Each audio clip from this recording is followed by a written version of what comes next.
Hey guys, welcome back to the channel. This is story about what if Naruto finds his parents scrolls part 1. Before I start, please do support for more amazing content and comments for part 2.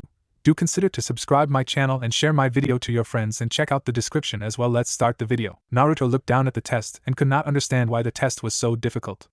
Why are they asking about how I should act towards a Kage delegate when guarding the Hokage? That was never covered even when I was sleeping, I'm sure of it. Why do they want to know the economic impact of a war upon a village as opposed to general skirmishes? Why do they want the battle order for a pincer maneuver when you have inferior forces but superior terrain? These are not genuine questions. What is going on? Naruto thought to himself as he overviewed his test. Hinata looked over at a very frustrated Naruto. What is wrong with Naruto-kun? Hinata thought to herself as she looked at his test. Her eyes opened wide as she saw the questions on his paper. She looked quickly at her own, then towards several others. Every test in the room was exactly the same except for Naruto's. Naruto's was different. She slipped her hands below the desk and did several hand signs and activated her Byakugan, and then she examined Naruto's paper. It was the same test as everyone else had. A genjutsu had been placed on his test? Why would they do that? Are they trying to get him to fail? Hinata Hyuga, please deactivate your Dijutsu, since we do not want you to cheat. Iruka commented as the thought crossed his mind. Why is she looking at Naruto's test? Hinata worried so much about how Naruto was doing that she forgot to answer most of the questions on her test. Please put down your pencils, since we need you to go out to the training field for your practical skills test. Mizuki-sensei will do the grading for that while I correct your tests. Good luck and I'll see you when you come back here. I should be finished grading your tests by then, and then we can do the ninjutsu portion of the exam, Iruka happily explained. Out in the courtyard everyone was given a set of kunai, shuriken and saban. Hinata at this point was livid about what had been happening. Either Iruka was too busy or didn't care that Naruto was being singled out to fail. She used her Byakugan to quickly inspect all of the weapons that the students were given. Sasuke Uchiha was given the mint condition equipment for his round of the test. Hinata noticed that her equipment along with Naruto's were at the bottom of the quality list, with Naruto's not even good enough to be melted down for replacement equipment. Hers were better, but the others had better equipment. It was as if both she and Naruto were being set up to fail. She decided to speak up and stand up for her and Naruto's rights. Excuse me, Mizuki-sensei, why did Naruto-kun and I get equipment of such inferior quality? Hinata asked, a bit of anger evident in her tone. Mizuki looked annoyed for an instant before he put a smile on his face. I am sorry, Hinata-sama, but I gave out the equipment in a random fashion. If you would like, you could take 10 points off your grade and get some new equipment, and possibly lose your place as you can't be late when I call your name for your test, Mizuki answered authoritatively. Naruto became angry for a second, but then calmed down, as did Hinata. Why is she trying to help me? I knew this would be an uphill battle for me, but why would she jeopardize her chances to help me? Could it be that she likes me? Naruto thought to himself. Naruto inspected his equipment, and found all the equipment dull and rusty. Even the saban were bent. Naruto took the time to bend the saban back as straight as possible. He noticed Hinata had similar equipment, but not as bad as his. At least her saban were straight. Mizuki called each of the students for their turn. Sasuke got the best score while Hinata and Naruto placed at the bottom. Mizuki hid his anger that the demon had made a passable grade on the weapons test, even with such bad equipment. He didn't notice that all of the kunai and shuriken that Sasuke had used were now missing. With no stealth or speed tests, the students then moved to the taijutsu portion of the test. Naruto was pitted against Sasuke and lost miserably. He was hit just before Mizuki had said start, and Mizuki didn't even lower Sasuke's score for cheating. Hinata ran into a similar problem with Aim, who was the top-ranked female student in the taijutsu area. Hinata was so angry at what was happening that she sat down next to Naruto and didn't even notice until he put a reassuring hand on her shoulder. It's okay, I guess I'm not the only one who is being singled out for failure, sorry, Naruto said, as his eyes showed a deep hurt and compassion. Hinata, in a move that surprised even her, put her hand on Naruto's, only wearing a slight blush. Thank you, Naruto-kun, it means a lot to me that you would try to comfort me, she replied, then leaned her head on his hand. Naruto was confused now. Wait, I have only seen this when couples like each other. Does she really like me? But what about Sakura-chan? Naruto thought to himself. He then looked at Sakura only to see the most evil and angry look the girl had ever given him. Her clenched fist promised pain if she came close to him. Either she doesn't like me or she is jealous. Naruto then thought back to how she had treated him in the past. Naruto had tried to comfort her the way he did Hinata, but was only beaten for his trouble and had been given the very same look. Oh my god, she really does hate me. Naruto panicked in his mind and then looked down in despair. Hinata noticed the look Sakura gave to Naruto, and knew exactly what it meant. When she felt Naruto's arms slacken, Hinata looked worriedly at him. Gone was the smile, fear and desperation were all over his face. Hinata gently squeezed his hand and smiled kindly at Naruto in an effort to cheer him up. I hope I can help him to pass the exams. We are not doing so well, Kurenai will not be happy. Neither will father, Hinata thought to herself. Naruto felt the squeeze of his hand. He looked up to see a kind smile from the indigo-haired girl. Is she trying to ease my pain? Naruto became excited at the prospect that someone actually liked him. He returned the smile only to get another gentle squeeze of his hand and a bigger smile. The class moved back into the classroom for the final part of the test, Ninjutsu. Naruto was worried that he might not be able to pass this part, and wanted to make sure he could do it right. Several students were called into the room with Mizuki and Iruka as they were asked to perform a clone jutsu for the ninjutsu part of the exam. Naruto entered and began to build up an immense amount of chakra. Hinata noticed the building chakra. That is too much for even 40 clones. What is Naruto-kun thinking? She thought to herself, and then activated her Byakugan to watch. She saw Naruto engulfed in a huge amount of chakra, and then he attempted to perform the clone jutsu. This created a single clone that was totally pathetic. She read Iruka's lips only to see him yell that Naruto had failed. She also read the two teachers' lips to see that they were arguing about whether or not they should pass Naruto. In the end, they did not pass him. Hinata was shaken by what she had seen and was called next. She couldn't calm her nerves enough to create a clone either, and was also failed. Naruto found the tree swing and watched as other students celebrated their graduation from the academy with their parents. He then noticed a shadow standing next to him. It was Hinata, and she wore the same dejected look he did. Hinata-chan? Why are you not celebrating with the others? Naruto asked, not even realizing that he had added the chan suffix to her name. Hinata fought back tears as she pointed to the swing. Can I sit with you please? She asked, as she sounded a bit depressed. Naruto nodded as he heard an offhand comment about him not graduating. Sure, what's wrong?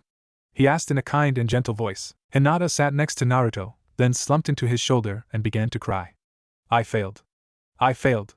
My father is going to kill me. Hinata cried as she sobbed into his shoulder. Naruto didn't know what to do, as he was used to failing, but he had no idea how to help other people deal with their failures. I failed too. Maybe I can get your dad to go easy on you, Naruto offered. Hinata's sobs lessened. I don't think you could help with him, thank you though Naruto-kun. Hinata replied and then hugged Naruto as a thank you. Both children broke the embrace as they felt someone standing over them. Mizuki had only planned to have Naruto to fail, but if he could take the scroll and bring a Hyuga along for experimentation, then all the better for him. You got a minute, kids? Mizuki asked with a kind smile. Naruto and Hinata looked up at Mizuki and nodded. The Hokage, Iruka and Hayashi all saw the scene, all scowled. Naruto, Hinata and Mizuki were gone a moment later. Iruka means well guys. He just wants you to be prepared and not be hurt when you become genin. I probably shouldn't mention this, but there is another way to become a genin, Mizuki stated with a smile as both children listened intently. Hinata could not believe how much stealth and speed Naruto had as they moved through the Hokage Tower. They quickly found the vault and searched for the scroll that Mizuki-sensei had told them to bring. Naruto saw a few scrolls that caught his eye. 2 were labeled with his name and 1 with Hinata's name, and he quickly pocketed them. He then found the scroll they needed. As they left with the scroll strapped to Naruto's back, Sarutobi appeared. Oh no, it's the old man, Naruto quietly exclaimed. Hinata looked worried. Oh no Naruto-kun, what do we do? She asked, as she started to panic. Her eyes widened even more as she saw the grin on Naruto's face, the one that she knew meant that he was going to pull a prank on someone. Naruto-kun, Hinata-chan, what are you doing in the tower at this late hour? Sarutobi asked as he looked back and forth between the 2 children. He then noticed Naruto's smile a little too late. Naruto moved his hands to make the ram hand sign. Transform! Naruto exclaimed, as he turned into a beautiful young woman with blonde ponytails and no clothes. The Hokage immediately flew backwards from the blood that gushed from his nose. Hinata giggled since she had seen this before. Naruto grabbed Hinata's hand and began to run towards the exit. We need to get out of here and train, so we can pass the exam. The rules were not to get caught. Luckily he didn't say anything about not being seen. Naruto was panting, as Hinata lay near him, nearly unconscious. We got the first one. I know it's taxing, but we did it. How about we try this one? Corpse spirit sealing method, nah, sounds creepy and we don't have a dead body to seal, he stated, and then moved to another jutsu in the scroll. Hinata sat up, looked at the explanation and paled. Naruto-kun, that one requires you to die so you can take someone else with you into the belly of the Shinigami. It's a suicidal jutsu, so we won't try that one. I don't get it, Naruto-kun.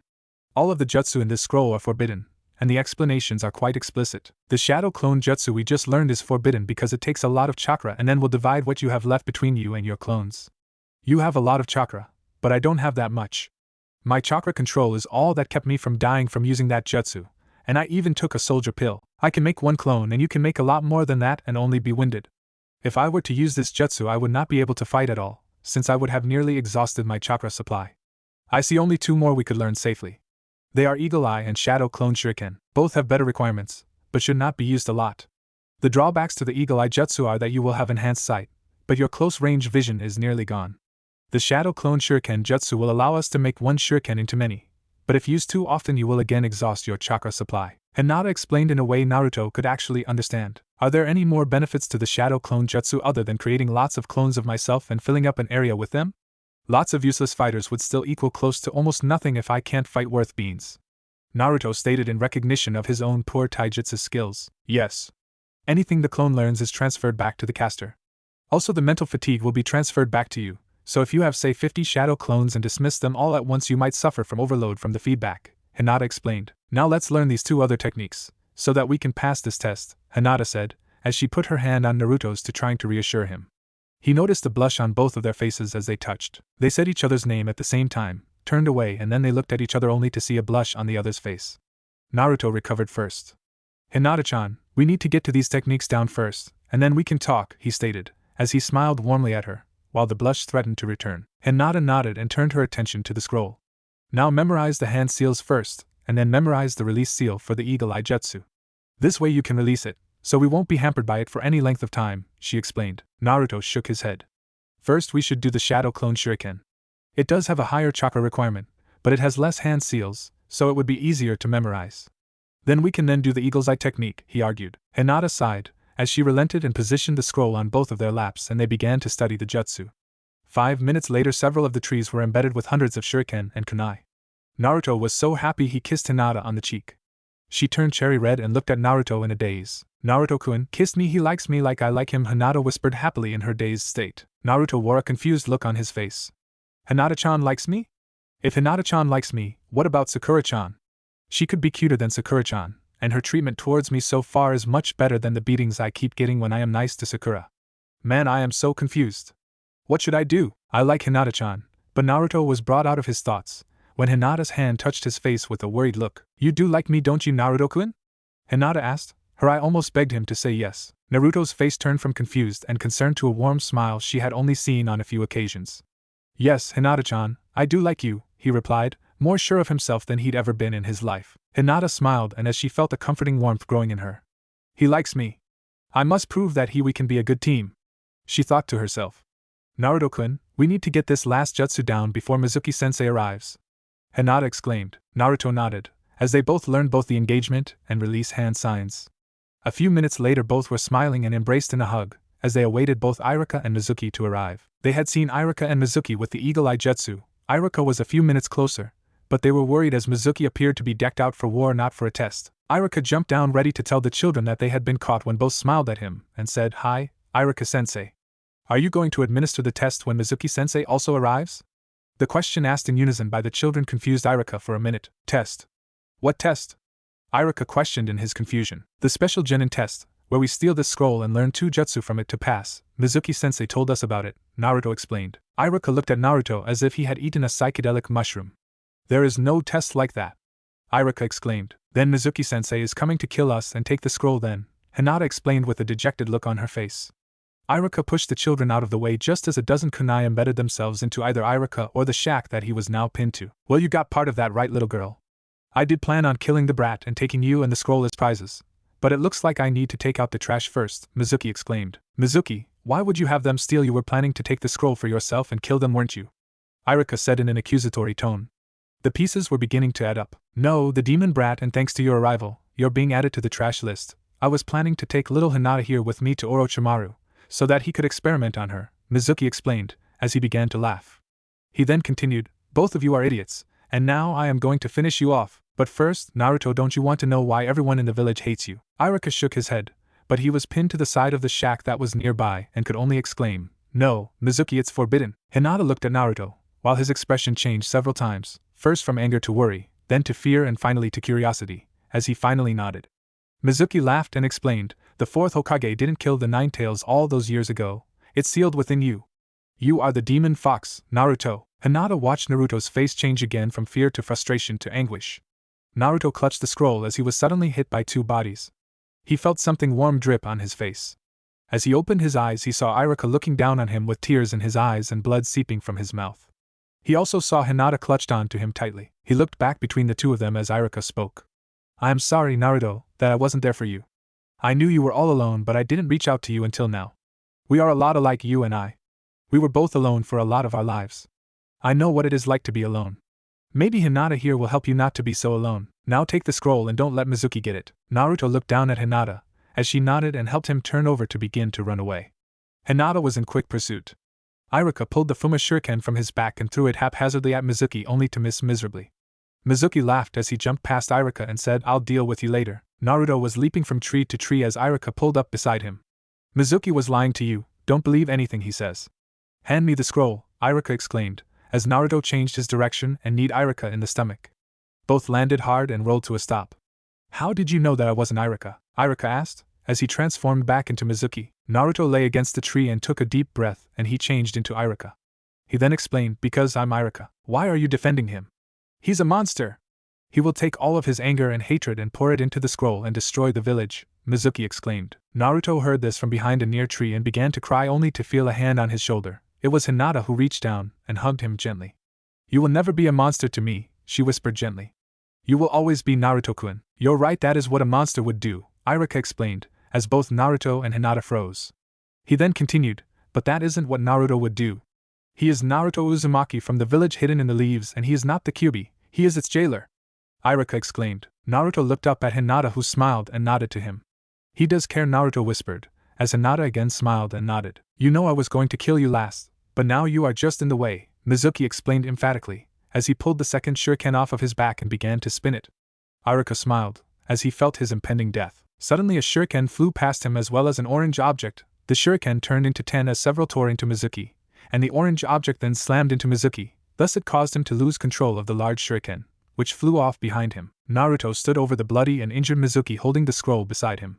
"If you lay a finger on our sensei again, we'll kill you!" Naruto exclaimed threateningly. "You and that loser of a Hyuga tramp?" "Right, bring it on. I can beat you in one move. Give me your best shot," Mizuki replied boastfully, as he stood up. Naruto crossed his hands with middle and index fingers extended in a half ram and half ox seal while he shouted, "Shadow clone technique." Suddenly the clearing was filled with hundreds of Naruto clones. "So are you going to fight me, or are you going to just stand there?" the Naruto clones asked, as Mizuki stood there, terrified by the sheer number of clones Naruto had created. "Okay, here we come!" Naruto exclaimed, as he proceeded to beat Mizuki into a living pulp. Hinata stepped out next to Iruka, panting. "Naruto-kun, looks like we both got one of the shadow techniques to work," she happily explained. Iruka looked at Naruto, then to Hinata. "Did you use Shadow Clone Shuriken, Hinata-chan?" Iruka asked, as Hinata nodded. Iruka shakily stood as Naruto dragged Mizuki and the scroll towards the two. "I am very proud of both of you. I hereby pass you both, so you are now both genin of the leaf." Naruto, Hinata and Iruka were in the Hokage's office, all with smiles. The Hokage, on the other hand, was not smiling. "Did I hear you correctly, Iruka? You passed them for bringing back a scroll that they both stole from this very tower?" Sarutobi asked angrily. Iruka swallowed hard, but remained firm and replied, "Yes, Hokage-sama, I passed them on the grounds that they learned a Jonin level, a Genin level, and a Chunin level technique from the scroll of sealing. They used all three to defeat a traitorous Chunin." "So you defend them in stealing their act of stealing the sacred sealing scroll?" Sarutobi asked wearily. "No, of course not, Hokage-sama, but they were tricked by a trusted figure of authority," Iruka replied in an attempt to counter the Hokage's argument. "They should have thought it through and then asked you if there was such a test. As shinobi, they should be able to discern fact from fiction. They cannot at this time do that," Sarutobi said in an angrily retort. "So you are saying they should have known better?" Iruka asked furiously. "Yes," Sarutobi's one-word reply took all the wind out of Iruka's sails. Hinata was angry, really angry, and her dam finally burst. She then activated her Byakugan without thinking. "Hokage-sama, I can understand if you deny me the chance to be a shinobi, but Naruto-kun was not given the appropriate tests, and neither was I for that matter. His test had a genjutsu placed upon it. Our weapons were rusty, blunted and bent. If you do this, you show that you are showing favoritism rules here in Konoha and would prefer to have those that are showed favor as the preferred ninja in this village. Naruto-kun was failed by a test that was slated for him to fail, and for certain others to breeze by." Hinata said accusatorily. "You are saying that I would sanction that one genin candidate would be favored over another? What evidence do you have?" Sarutobi asked. Hinata and Naruto removed the weapons they were given for the exams out of their pockets. Iruka was stunned at the appalling condition of the weapons. "Were these the weapons you were given for the exam?" Iruka questioned, as the children just nodded. "I'm sorry, but this is irrelevant. I'm sorry that you didn't pass, but you must understand that I can't show favoritism to either of you," Sarutobi replied with a sigh. "Then you will have to strip Sasuke of his Rookie of the Year status," Naruto stated without emotion. "And why should I?" Sarutobi asked with a raised eyebrow. You said you would not show favoritism. He was allowed to use superior weapons in the weapons test along with a dummy that had magnets in it. He was also allowed to attack me before the signal was given during the Taijutsu evaluation. I know he is better than I am at Taijutsu, but if he is allowed to cheat like that, then you would be within your rights to allow our passage. His test was also already filled out. Naruto angrily replied. Look, Naruto-kun, I know you are angry and do not like Sasuke. Uchiha Sarutobi began, but was interrupted. Like? It does not matter if I like him or hate his guts, he was unfairly helped to pass, and I wouldn't put it past Mizuki team to be the one who answered Sasuke team's test for him. I don't know why the village treats him like they all want to wipe his ass, and even worse than that, he expects it, while I, the one who protects this village from a ravaging nature demon, am treated like dirt. Why is it that I'm treated like a demon? I am not one, damn it! I thought of you like a grandfather. Now I don't know. Naruto trailed off after having yelled at the Hokage. Hinata moved to his side, cupped his arm, and then rubbed his back to try to soothe him. I don't get it. You say that everyone in the village is precious, but you let me be treated like shit. You allow that ass, Sasuke, to walk all over everything and do nothing. Silence. I have given you a lot of leeway, Naruto. The stunt with the monument the other day, all you got for it was a warning. Now I will allow you both to attend the academy for another year to try to take the exam again next year. Otherwise you are both civilians, Sarutobi said, as he pressed his fingers onto the bridge of his nose. I was going to stop pranks when I passed the exams. I don't know, let me think about it, old man. I have a lot to think about, Naruto angrily replied, as his eyes showed his anger towards the man. I agree, Hokage-sama, Hinata said, as her voice seethed with venom when she said the word sama. This hurt the old Hokage, but he knew the rules set down by the second Hokage. In times of war you can pass all genin you need, in times of peace you must only pass those that can pass the tests put forth by the academy. Very well, I will await your decisions.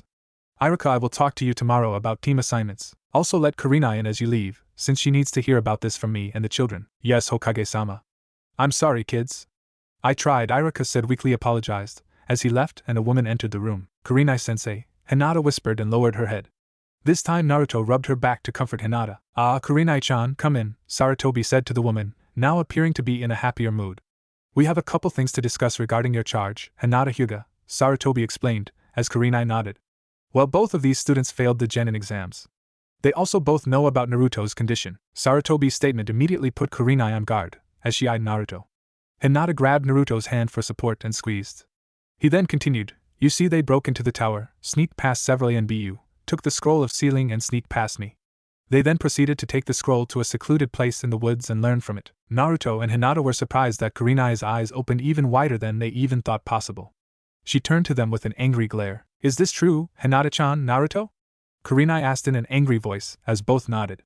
Continue, Hokage-sama. Sarutobi nodded and continued. You see, they learned 3 techniques, Shadow Clone Shuriken, and Eagle Eye from the scroll. Kurenai gasped. Yes, I know all are forbidden for a reason. They were supposed to turn the scroll over to Mizuki and show him what they learned. Kurenai eyed them questioningly. They apparently didn't have any common sense. The scroll was guarded for a reason and Chunin are usually not allowed to view it. So why would a Chunin want you to get the scroll and demonstrate that you can use forbidden jutsu? Sarutobi asked. How should we know? We didn't even know it existed before Mizuki team told us to get it and where to get it. We thought that it being guarded was part of the test. I swear this day couldn't get any more screwed up. Naruto yelled in frustration, as Hinata squeezed his hand. Kurenai scowled at Naruto, but showed some sympathy in her eyes, as Sarutobi continued, I am giving them a chance to go back to the academy for another year and try to become genin next year. I know that you wanted Hinata on your team. Are you going to pull yourself out and wait for her or go ahead and take the team reassemble? Sarutobi asked. One question first, if I may? Kurenai asked, as Sarutobi nodded. Naruto, Hinata-chan, can you both do all 3 of the jutsu the Hokage stated? Both nodded in response. Describe each jutsu and how well you can use them, Hinata-chan first. Hinata squeezed Naruto's hand even tighter and swallowed hard. Well, Kurenai-sensei, I can make 1 shadow clone the infiltration and information gathering solid clone jutsu. I can make 10 shadow shuriken at a time. Eagle Eye is a jutsu similar, but different from my Byakugan in that I can see distance. The drawback is that you lose close-up vision unlike the Byakugan. Hinata explained, as Kurenai nodded. Okay, Naruto, your turn. Kurenai prodded. Naruto squeezed Hinata's hand and swallowed deeply. He then began to explain, well, Kurenai-sensei, I can make hundreds if not 1,000 shadow clones. The drawback to this jutsu is that my chakra is spread evenly between all of the clones. Using as much chakra as I do for my transformation jutsu, I can make 50 shadow shuriken and I could do it all day. As Hinata-chan here explained, the Eagle Eye jutsu can allow me to see about 15 miles away, but I have real problems with seeing what is around me up to 200 feet away using that technique. Kurenai put her hands on her hips, turned to the Hokage and asked, "And you failed these too, why?" "They failed the exam given by the academy," Sarutobi replied contritely. "Yeah, after we had been sabotaged," Naruto angrily replied, while he again fished out the ruined weapons and threw them on the Hokage's desk. "I was pulled out of class so often it is a wonder that I learned anything. With the use of my transformation jutsu I could go to the library and actually learn. The teachers gave everyone but me a book when I know damn well there were enough for me to take one home. The questions I got with genjutsu were of at least Chunin level. Heck, you might not even have been able to answer some of them, old man." Naruto stressed the old man part. "Given that you should have been able to overcome it," Sarutobi replied in an argumentative tone, "I am terrible with chakra control and genjutsu. So how could I break a strong genjutsu without disrupting the class and getting kicked out of the test? Subtly is not always my strong suit. Sure, I can sneak around, but being subtle?" Naruto questioned. "He does have a point, Hokage-sama. If they want to wait another year I will take them on as their Jounin sensei," Kurenai said. Naruto and Hinata took heart from this revelation. "Very well, Kurenai, you may go." "Naruto and Hinata, will you take my offer of another year at the academy?" Sarutobi asked, as both looked at each other and nodded to the Hokage. "Very well, I will make room for the two of you to attend again. Please go home and do not speak of the Kyuubi to anyone other than each other. Do I make myself clear?" he asked. Both children nodded as they left. Naruto walked Hinata home, as it was very late, and offered to meet her the next day for lunch at Ichiraku ramen shop. Hinata agreed quickly and entered the Hyuga complex only to find her father and several elders waiting for her. Naruto walked home feeling depressed, but also happy in the fact that he could still become a shinobi and that there was actually a girl out there that liked him and accepted him for holding the Kyuubi. Naruto had made it to the block he lived on when he was surrounded by several Chunin. He was suddenly hit in the gut and across the face. "Demon brat, you caused a lot of problems tonight. Now we need to teach you a lesson," a Chunin explained, as Naruto attempted to pick himself up off the ground only to be kicked in the gut. "Oh, no, you don't get away that easily," one of the brutes exclaimed. Naruto was beaten for the next 20 minutes. He was left bleeding and broken, barely able to move, as he began to crawl to his apartment. Hinata's happiness was shattered by the sight of her father and the elders. "Why are you returning so late, and also why did you fail to pass the genin exams?" her father asked coldly. "Hinata-sama, did you not pass the academy exams?" one of the elders asked. Hinata's head drooped. "No, sir, I did not pass the exams," she replied sadly. She then looked up to see a tear fall from her father's eye. "There is nothing you can do to save her now, Hayashi. Take her to the chamber," the elder ordered, as a couple branch members sadly grabbed Hinata by the arms and dragged her away. "I am sorry I could not save you, Hinata-chan," Hayashi thought, as he turned to go to his office, tears running down his face. Screams were heard for an hour before they finally died down and an apparent quiet moved over the Hyuga compound. Naruto woke to find himself in the hospital. Sitting next to him was Irika, and at the draped separation for another bed sat Kurenai. She and Irika didn't look happy. "Hi, Irika-sensei, Kurenai-sensei," Naruto called out. Both adults turned to the blonde with concerned looks on their faces. "As if Mizuki wasn't bad enough, both of you are now in the hospital," Irika mumbled loud enough for Naruto to hear, as he heard a groan from the other side of the drapes. "Yes, the same night that they beat a traitor down, both are struck down by their own people," Kurenai stated angrily as she pulled the drapes back to reveal Hinata in the other bed with a green tattoo on her forehead and sleepy eyes. Naruto immediately attempted to jump out of bed only to be rewarded by a sharp pain from his side. He looked down to see his right arm in a cast and felt the wrapping around his ribs. Naruto groaned in pain as he reached towards Hinata with his left arm. She also reached out with her arm towards Naruto. Kurenai chuckled and walked over to Irika and whispered in his ear. After a moment he nodded and they walked towards the beds. Irika pushed Naruto's bed towards Hinata's bed, as Kurenai pushed Hinata's bed towards Naruto's. Both beds clanked as they butted up against each other. Naruto reached over and grabbed Hinata's hand as she scooted into Naruto's bed, both wincing in pain. "Now that's a cute couple if I've ever seen one," Kurenai commented. Irika grabbed several scrolls that were on Naruto's nightstand and handed them to him. "These were with your things and we wanted to make sure you got them." "What happened, Naruto?" Irika asked. "I had nearly gotten home when I was attacked by a bunch of Chunin that complained that I had made their night difficult," Naruto responded, dejected and angry. Hinata gently squeezed Naruto as he winced at the pain but appreciated the attention. Confused, Naruto asked, "Why is Hinata-chan in the hospital?" Hinata began to sob into Naruto's chest. The Hyuga practice a sealing technique they use on the branch members of their family. It is so that their eyes and all that can be learned from them are destroyed when they die. Hinata was branded with this caged bird seal, and is now considered part of the branch family of the Hyuga. It is usually done when they are younger so the pain is not as intense. Hinata will not be able to speak for a day or so. Just comfort her as best as you can, as it seems that she likes you, Naruto, so please do what you can for her, Kurenai explained. Naruto nodded as he hugged her gently, and her sobs lessened somewhat. How can a family put seals on their kids? Now we both have them. I have a demon, and she has that green seal on her head. Naruto shouted, angrily attacking the unfairness of the whole situation. So Naruto, what's in the scrolls? They do have yours and Hinata's names on them. I'm just wondering, Iruka questioned. Naruto shook his head as he began to open the first scroll, but found that it was sealed. I don't know what it is, and the darn thing won't open. Naruto complained. Iruka put out his hand. Let me take a look at that, Iruka said, then looked at it and saw a pin on the end and an area for a thumb to go on the scroll. Naruto, this is a seal. You will need to prick your thumb and then touch the area in the middle with your thumb. You then need to push a little chakra through your thumb, and it should open then. I wonder who would put a seal on a scroll for Naruto. It must have been the Hokage. Naruto followed the directions given to him by Iruka, and when he pushed some chakra into the seal, it opened and the scroll unraveled. Naruto and Hinata began to read the scroll. Dear sweet Naruto-chan, it must now be your 10th birthday and Sarutobi is giving you this as the first part of your inheritance. Naruto-chan, please believe me when I say that I'm sorry I am not there to share your birthday with you. Let me explain a few things to you before I continue. I am your mother Kushina Uzumaki of the Uzumaki clan from the Whirlpool village. You should be proud that you are someone so very important. I am sorry I was only able to share your first few months or so with you. You are the most precious thing in my life. I hope Sarutobi and Hana have helped to take good care of you as Sarutobi did promise this for me, since I'm not going to make it much longer. Hana is your aunt and should be up to the job, since she has done it with me for the last couple of months. You should be living in the house with your aunt who is also a member of the clan. I hope they have treated you well, and tell Hana that she is an old bat for me. There is also the matter of your inheritance. You are the keeper of the Uzumaki clan holdings and it should be enough to let you skip being a shinobi if you choose until you are about 30, though I would advise against it. I have also sealed my sword into this scroll for you. Please find someone to train you in the basics of how to use a sword, as you will receive the clan techniques in the scroll when you are 15 and limited training from Hana just before you graduate, if you go to the academy that is. I'm so sorry that you have the burden that you carry. If Sarutobi has not told you yet, he now has permission to inform you about it. I hope you understand that you were loved. I wish so much that I could be there. Happy birthday, darling. I will always be there with you in spirit, always. Your loving mother, Kushina Uzumaki. Naruto wept uncontrollably, as he was now 12, almost 13, and the third Hokage had not given his this scroll. Hinata shifted closer and wept with him. Iruka took the scroll gently and read it. He handed to Kurenai as his anger rose. Kurenai read the scroll and then set it on the stand after rolling it up, as her eyes also showed her inner rage.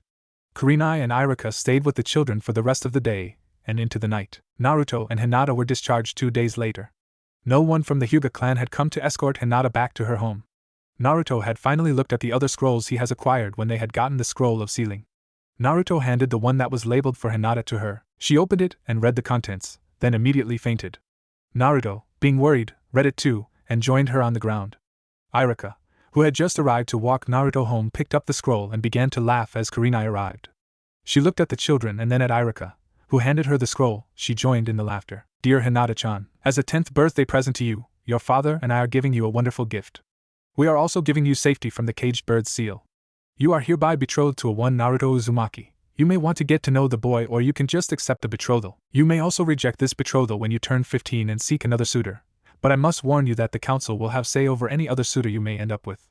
Please be happy with Naruto-kun as he will have had a hard life and remember that we both love you. Eri Hyuga. Iruka had placed the 2 children against the entryway of the hospital and waited for them to wake up, only he placed Hinata in Naruto's arms in an affectionate way.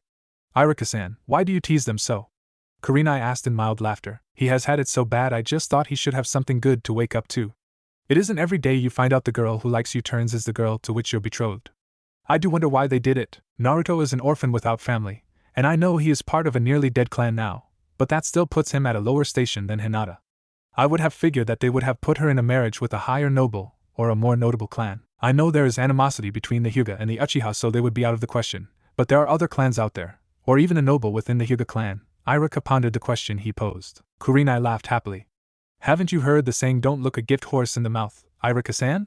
She asked, looking fondly over at Naruto and Hinata. Naruto woke up, then realized there was a mop of hair in his face and felt a weight on his chest. He smiled but wondered how Hinata had ended up on his chest. The only thing he could remember was seeing Hinata faint, then reading the note, and then fainting himself.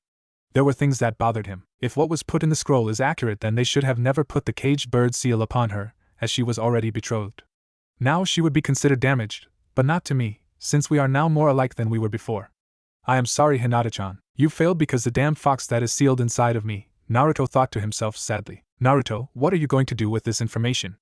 Iruka asked Naruto as Kurenai also wondered. I don't know.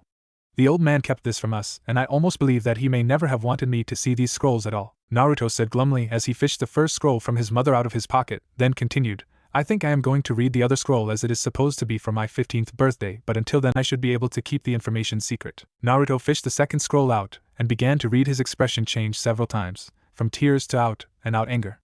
Why the hell didn't he tell me this? Damn it! Naruto cursed. Iruka and Kurenai wore confused looks as Hinata was woken by Naruto's angry outburst. Tell you what? Iruka and Kurenai asked in unison. We can't discuss this here. We'll go to Hinata's house and get her set, and then go to my house. She can come along to my place if she likes, so that she can also hear about it, Naruto explained as he continued to wear an angry look. Naruto knew this information would come to no good if it became common knowledge. Hinata stood and helped Naruto up.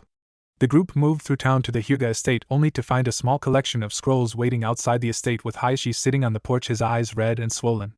Hinata looked at her father with both anger and concern. What is it, father? Hinata asked angrily. Hayashi winced as father was drawn out by Hinata. Hayashi turned his saddened face towards Hinata and Naruto, but could not look them directly in the eyes.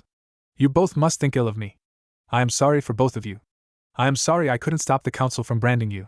And worse yet, they have also banished you from the estate. They wanted to leave a branch member to explain to you what was going on, but I sent them away so that I could do that myself. Hinata-chan, you are now disowned by the clan, but not by me. I also have information for you, Hayashi said sadly. He then looked at Naruto, and continued, You're betrothed to this very boy here and you may stay with him if you like. I will make sure you have money, but I can't help you otherwise as the council will remove me from my position as head and brand both myself and your sister. Here are the scrolls with your belongings in them. I also included a detailed scroll on the workings of the caged bird seal. Naruto, if you could learn about seal and either alter or remove the seal, I would be most gracious. Hayashi stated as he handed Hinata a handful of scrolls. Naruto stepped forward and took the scrolls as Hinata was frozen with shock. What happened to Hana? Naruto asked out of the blue. Hayashi took a deep breath and then sighed. She died defending you when you were just 2. She died in the fire at the Uzumaki mansion, he answered with a heavy feeling in his heart. Naruto looked down as tears fell to the ground. They would kill the woman that was there to protect me and burn my house down just to try to kill the fox? Naruto growled as he clenched his right hand only to have blood begin to fall from it. How do you know of that? Hayashi asked. Naruto-kun and I both learned that he is the container of the Kyuubi the other night, when we defeated Mizuki-sensei, Hinata responded as moved to rub Naruto's back. Why do they hate me and those who care about me so? I'm not the damn fox, Naruto stated in a low growling voice. I know that, Naruto, and that is why Eri and I betrothed you to Hinata-chan. It was sort of a reward, in a sense, and a way to muzzle those who thought of you as a monster. We set it up so that she could marry you and thus calm those in the clan to not hate you, Naruto. I know the council went back on its word and branded her, but that is why I am giving you the information so that you may be able to alter or fix the seal. I would just avoid main house members, Hinata-chan, Hayashi explained. Naruto handed a scroll to Hayashi. How much of this did you know? Naruto asked angrily. Hayashi read the scroll and then sighed as he closed the scroll. I knew most if not all. You're not supposed to receive this until your 15th birthday. How did you come by it? He asked. I acquired it when we took the forbidden scroll, along with the ones meant for Hinata-chan and I that we were supposed to get on our 10th birthdays, Naruto admitted with anger and sadness in his eyes. Well son, you are incredible that you have done so well given your circumstances. You may marry my daughter with my blessing, just be kind to her, as she has a gentle heart. Just know that I will support you in anything you do other than destroying the village, that is. Hayashi stated with a smirk, and then added, I must return to my paperwork. I wish you luck, my daughter and future son-in-law. Hayashi hugged both of them. He then turned and entered the estate. Naruto, what is on that scroll? Kurenai inquired. We'll discuss it when we reach my apartment, Naruto stated as he pocketed the scrolls. A while later the group came upon Naruto's apartment. Guess you're going to be living with me, Hinata-chan. Sorry about the mess, but it's all I have, Naruto said as he opened the door and entered as the others quickly followed. The apartment was a one-bedroom apartment with a small kitchen, a bed in the bedroom, a folding table, and a couple of chairs. Kurenai looked around and saw that the place was quite tidy for a bachelor's home, but she noticed a lack of much to clutter the place with other than the empty food containers on the table. Naruto, why do you have so many empty ramen containers on your table? Kurenai asked. And why do you have so much expired and spoiled food in your fridge? Iruka asked as he perused the fridge. Well, I didn't have time to clean and that is all the markets will sell me, Naruto responded as he began to clean the containers off the table. A cockroach ran out from under one of the containers.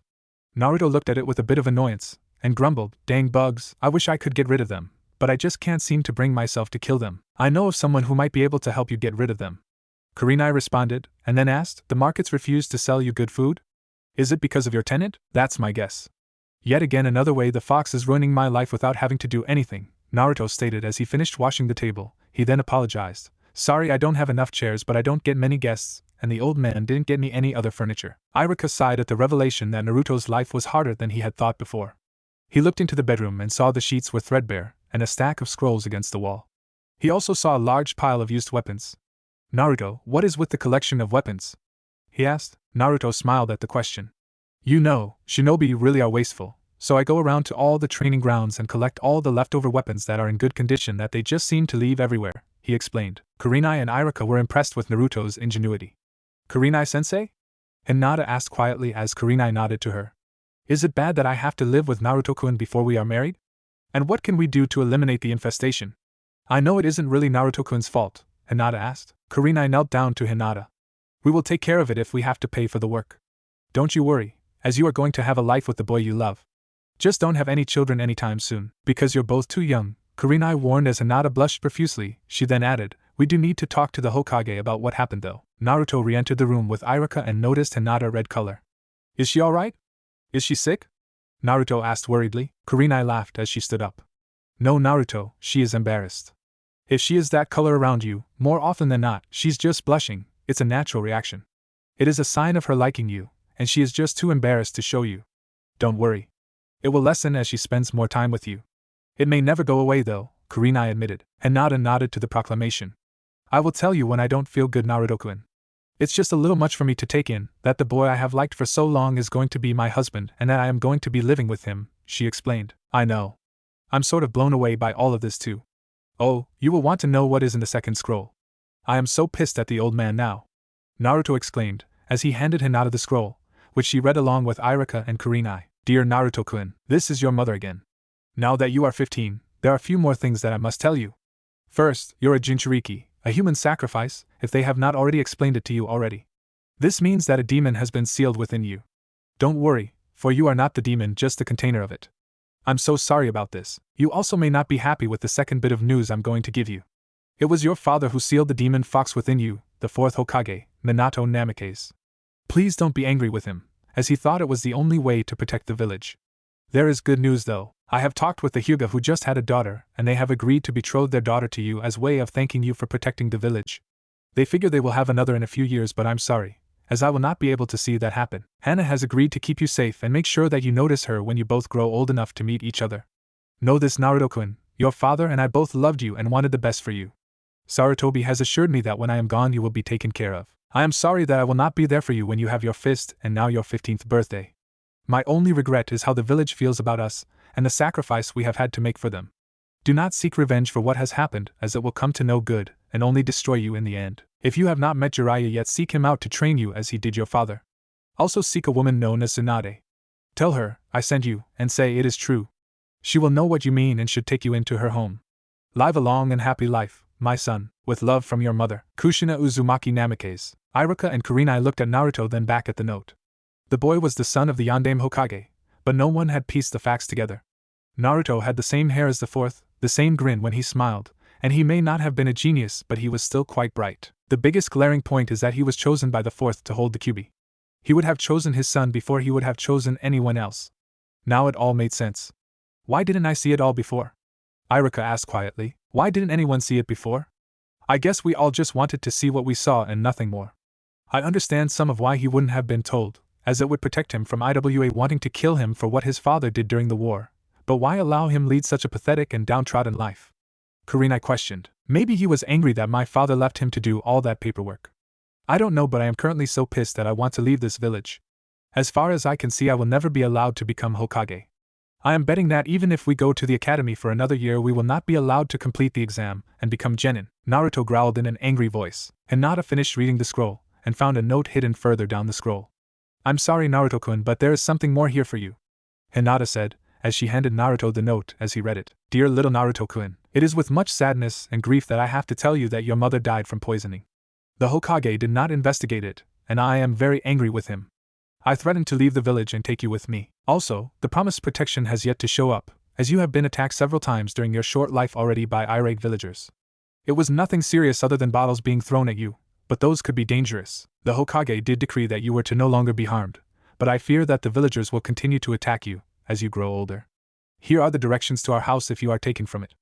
I have also included a detailed floor plan for both your mother's and your father's houses. Be safe, my little Naruto-kun, as we are the last of our clan. Also, you will need some blood to open your father's lockers to get the scrolls and open the secret doors. I have given these scrolls to Sarutobi in the off chance that something might happen to them, so he should give you them at the appropriate time. Your aunt, Hana Uzumaki. Naruto broke down at that point and wept. His mother was murdered and his aunt died for him in a fire. Hinata enfolded him in a hug as he continued to cry into her shoulder. Iruka and Kurenai unsealed the directions to the two residences and left the room. Both returned about an hour later and presented several scrolls to Naruto, who now lay on the bed asleep on Hinata's lap, then left the two for a while so they could rest. Iruka and Kurenai returned about an hour later. Naruto slowly woke as Iruka gently shook him. We got all we could from your family's homes. There may be more, but the Hokage would have access to that, Iruka explained. Naruto huffed as he looked at the scrolls. Thank you for your help. I guess we will have to go see to the old man. What do you say, Hinata-chan? Naruto asked. Why are you asking me, Naruto-kun? Hinata asked, confused. Because if you are going to be my wife, then you and I will have to make decisions together, right? Naruto proclaimed. Hinata chuckled and then blushed. Yes, Naruto-kun, we need to make them together. I say we need to talk to the Hokage about this. He has denied both you and I that which we were entitled to receive almost 3 years ago, she said, as a determined look came over her eyes. Naruto sheepishly looked at Iruka and Kurenai. Would you guys come with us as witnesses? He asked. Iruka looked confused. Don't you trust the Hokage anymore, Naruto?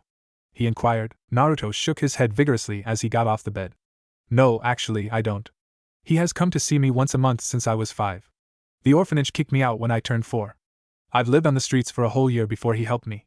I know he was busy, but would the village do the same thing to his grandson? He asked with a hint of anger in his voice. No, Konohamaru has Asuma to take care of him if Sarutobi-sama passes away, Kurenai replied. And I had Hana, but she died. I was then left on the streets for a year and then, finally I was put in an orphanage, more than likely to be forgotten, Naruto said, as his comment cut deeply into both Kurenai and Iruka. They were beginning to believe that Naruto's faith in the Hokage was beginning to break, if it had not already been broken. Naruto then continued, then he glosses over things that we pointed out about a rigged academy exam. The precious Uchiha gets to coast by with cheating and having the instructors help him, while Hinata-chan and I are left to be taken away by the wind. Now we find out that he doesn't even give us scrolls that we were supposed to get years ago. What am I supposed to think? Well, he may have forgotten about the scrolls. Iruka replied in an attempt to defend the Hokage. Naruto put his hands on his hips. I have an orange jumpsuit that screams here I am, kill me as the gift he got me for my birthday. The goggles are a gift I found on doorstep on my birthday a couple years ago, he said as he adjusted the goggles. He smiled and said, I have to admit though, the goggles look good on me. I've got to find out who gave them to me. Hinata blushed and raised her hand while she got off the bed. I got you those, Naruto-kun. I was afraid to approach you, so I left them by your door, Hinata shyly admitted. Naruto looked at her and walked over and kissed her on the cheek. Hinata fainted back onto the bed. Naruto looked confused as he began to worry. Did I break her? He asked, actually afraid that he might have hurt her. Iruka and Kurenai both laughed at Naruto. No, Naruto, you didn't break her. She's just not used to close contact, and she was overloaded by what you did to her. Kurenai answered. What did I do to her? Naruto asked, as he still didn't understand. Iruka smiled and rubbed his finger under his nose, and answered, Naruto, she likes you a lot. She isn't used to close intimate contact, and you just kissed her. It's more like you made her dreams come true, and she can barely handle it. Oh no, Hayashi told us not to have children anytime soon. Now I've done it. I'm too young to be a father. Naruto exclaimed in a panic. Iruka grabbed Naruto by the shoulders and looked him in the eyes. That's not how babies are made, Naruto. We will have that talk in a few days, so that when you and Hinata actually marry you will be prepared. Mizuki taught that class. You weren't in it, were you? Iruka asked as Naruto nodded his head and Kurenai rolled her eyes. Did anyone other than you do anything right for the boy, Iruka-san? Kurenai asked. I'm not sure. Most of the other teachers kept Naruto on a short leash. The progress report said he was behind but doing fine, Iruka replied. They would kick me out of class for asking questions, ignore me if I raised my hand to either answer a question or ask one, so I had lots of fun in class, Naruto stated sarcastically, then added, let's go see the old man now before I decide to pull a jutsu and give him a heart attack. The three of them waited for Hinata to wake up, and then the four of them walked towards the Hokage tower as Naruto glared back at those who gave him dirty looks. This caused several civilians cringe in fear, but others began to chuckle along with Iruka and Kurenai as they made it to the tower. The group was let in after only a 5-minute wait. They passed Sarutobi's old teammates as they entered the office. Ah, Naruto, to what do I owe the honor of this visit? Sarutobi asked with a smile. Naruto pulled the note from Hana out and put it on the Hokage's desk. So when were you going to tell me? Sarutobi sighed. Well, you see, Naruto. Naruto slammed his hand on the desk. Don't lie to me, old man. I know my mother lived for around 6 months after I was born. You rescued me after I lived for a year on the streets. So why didn't you investigate the fire and how my aunt died? Or even my mother's death for that matter? He demanded angrily. Naruto, to be Hokage, you must understand about politics. I was forced to close those investigations, Sarutobi explained. Naruto wore a hurt look. You didn't even come to see me after those Chunin beat me up after the scroll incident. That hurt, old man, it really hurt, and now I find out that you kept my things from me. What happened on my 10th birthday? He asked. Nothing much, let's see, other than the festival. Oh, and then taking you out for ramen. Nothing really, Sarutobi answered. So you forgot about this? Naruto asked, as he pulled out the scroll he was supposed to receive on his 10th birthday, but hadn't. You were not supposed to get that, Sarutobi explained. Why? Is it because I have clan status? Or is it because I am the son of a Hokage? Or is it just because I am the Jinchuriki of the Kyuubi and the bastards on the council don't want me to receive my birthright? It was my mother's dying wish that I receive this on my 10th birthday. So I'll ask you again, why? Naruto asked as he seethed from the anger that was welling up within him. Hinata noticed this and placed her hand upon Naruto's arm, calming him considerably. And were you ever going to allow me to find out that I was betrothed to Naruto-kun? Hinata asked with veiled contempt. You didn't only take the forbidden scroll of sealing, did you, Naruto? Sarutobi asked. Naruto shook his head. How can I trust anyone anymore? You lied to me, and you held out on me. I am sure now that my inheritance is nearly gone. My mother's house is burned to the ground, along with the life of my aunt. So yes, I did take more than just that scroll. How long were you going to keep telling me that my parents died in the Kyuubi attack? Naruto pleaded for an answer. You didn't seem ready to learn the truth, Sarutobi explained. The truth? The truth is that my mother lived through the attack, as did my aunt. They were both murdered and you didn't lift a finger to help them. In my book, that makes you an accomplice. Did you think that you were helping me by not allowing me to know I was loved? Naruto asked. You are loved, Sarutobi claimed. Well, not by you. You lied to me, covered up the murder of both my mother and aunt, denied me a place in the ranks of the shinobi, and kept the fact that I'm to be betrothed to Hinata-chan from both of us. Naruto shouted, and began to cry as his resolve broke. He next said in a hurt voice, You didn't even try to help me with the villagers. They always look at me with such hatred. Hinata pulled Naruto into a hug as she glared at the Hokage. As citizens we are free to come and go as we please, correct? She asked. Sarutobi sighed again. Not really, you are trained and know forbidden secrets of this village, making you prime targets for our enemies. If you were caught and revealed your secrets you might put lives in danger, he explained. Hinata was not pleased. You deny us our birthright, and you allow Naruto-kun to be persecuted for something his own father did to him. To save the village, I might add. You hide the facts of 2 murders and think that your betrayal is nothing. To top it off, the academy tells us to trust those in authority. We do so and are punished for our loyalty.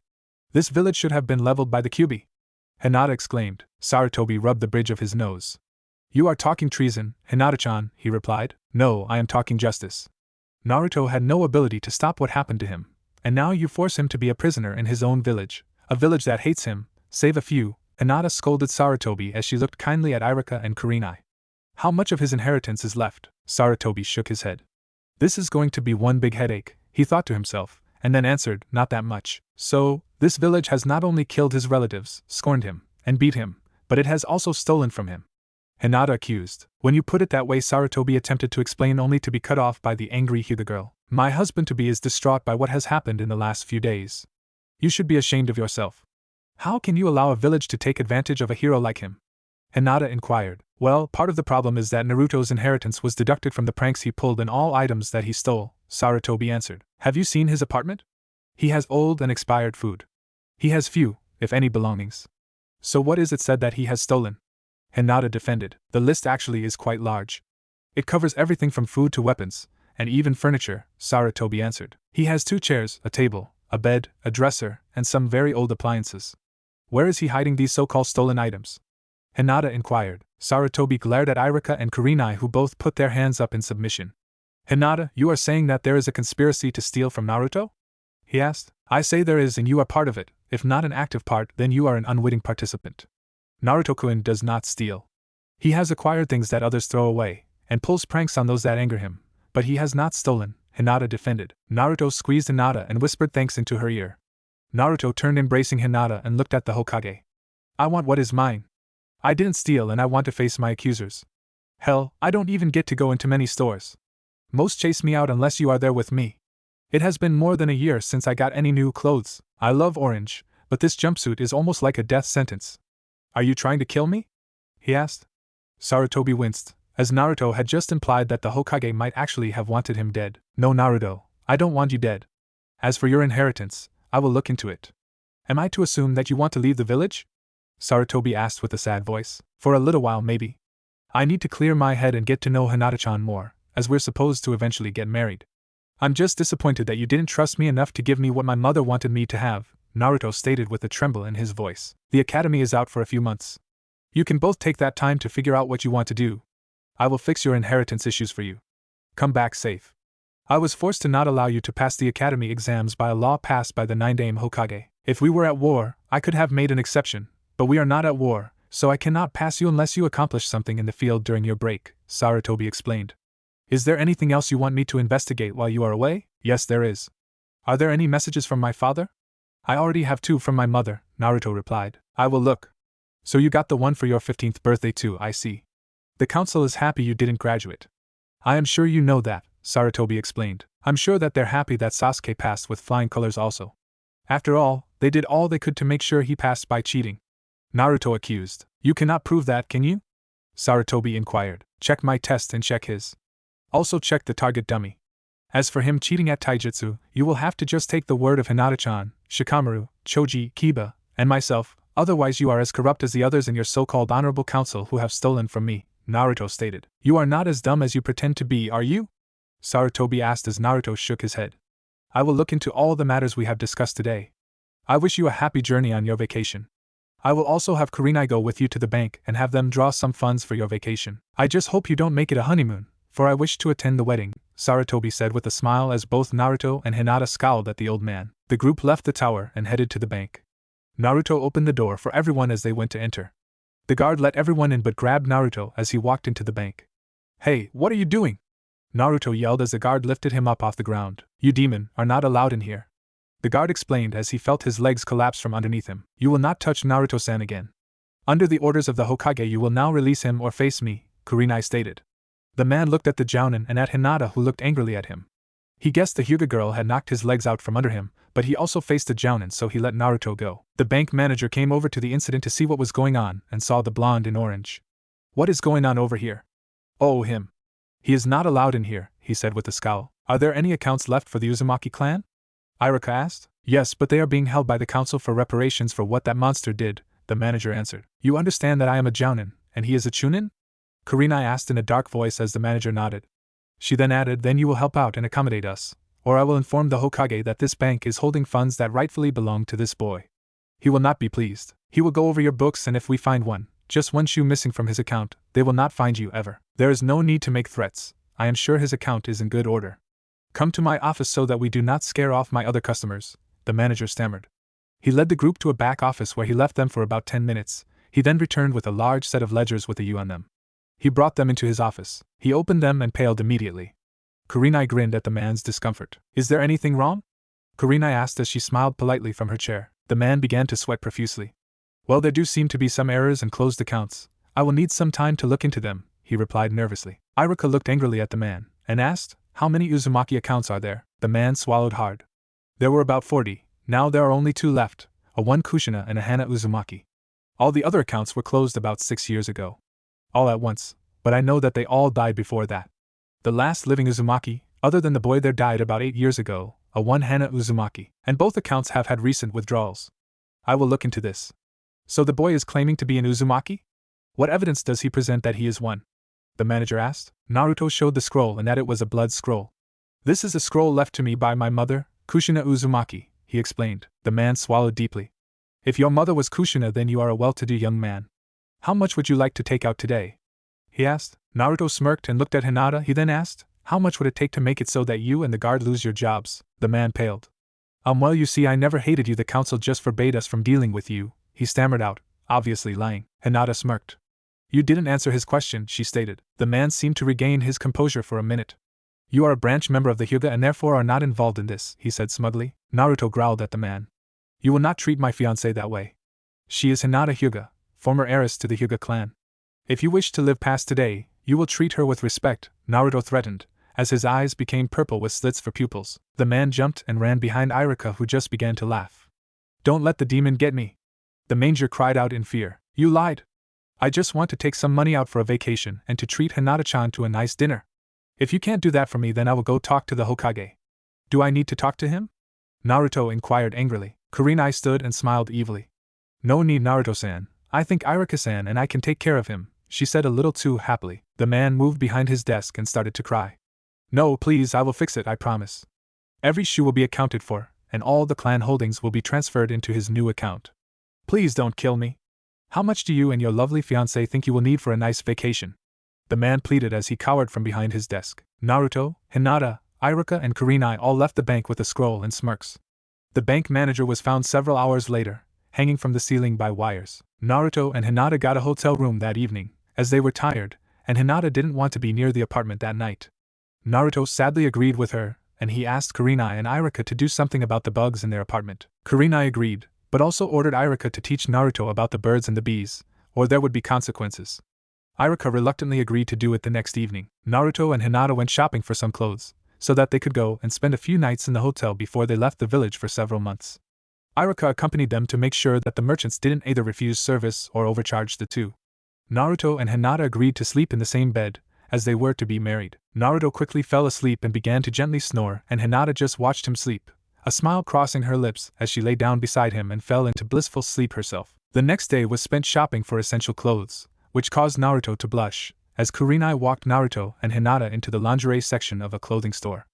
Naruto had yet to see Hinata in less than a light nightgown. While he was sure that Hinata was pretty underneath, he was surprised that she was so developed for a 12-year-old girl. Hinata had seemed to have broken out of her shell over the past few days, and while she still blushed profusely when close to Naruto, her stuttering and near-fainting spells no longer affected her. Naruto did wonder why she was blushing the night before when he came out of the bathroom, and why she had her Byakugan active. Naruto also was dreading the talk he and Irika were going to have after lunch. Naruto and Hinata entered the hotel room to find Irika in the living room with a stack of books. Naruto swallowed hard as he saw how many books he had to cover. Irika moved the books into the bedroom to give them some privacy, while Hinata and Kurenai moved to the small kitchen and prepared some food for dinner, as they figured this would take a while. After an hour, Hinata became worried, and she heard Naruto scream, "What?" And later Irika yelled, "Naruto, are you alright?" Kurenai put a hand on her shoulder to reassure her that it would be alright. Irika left the bedroom an hour later with a sheepish grin on his face. Well, that is done. He now knows what sex is. I have to say that he had a really naive idea of where babies came from and how they were made.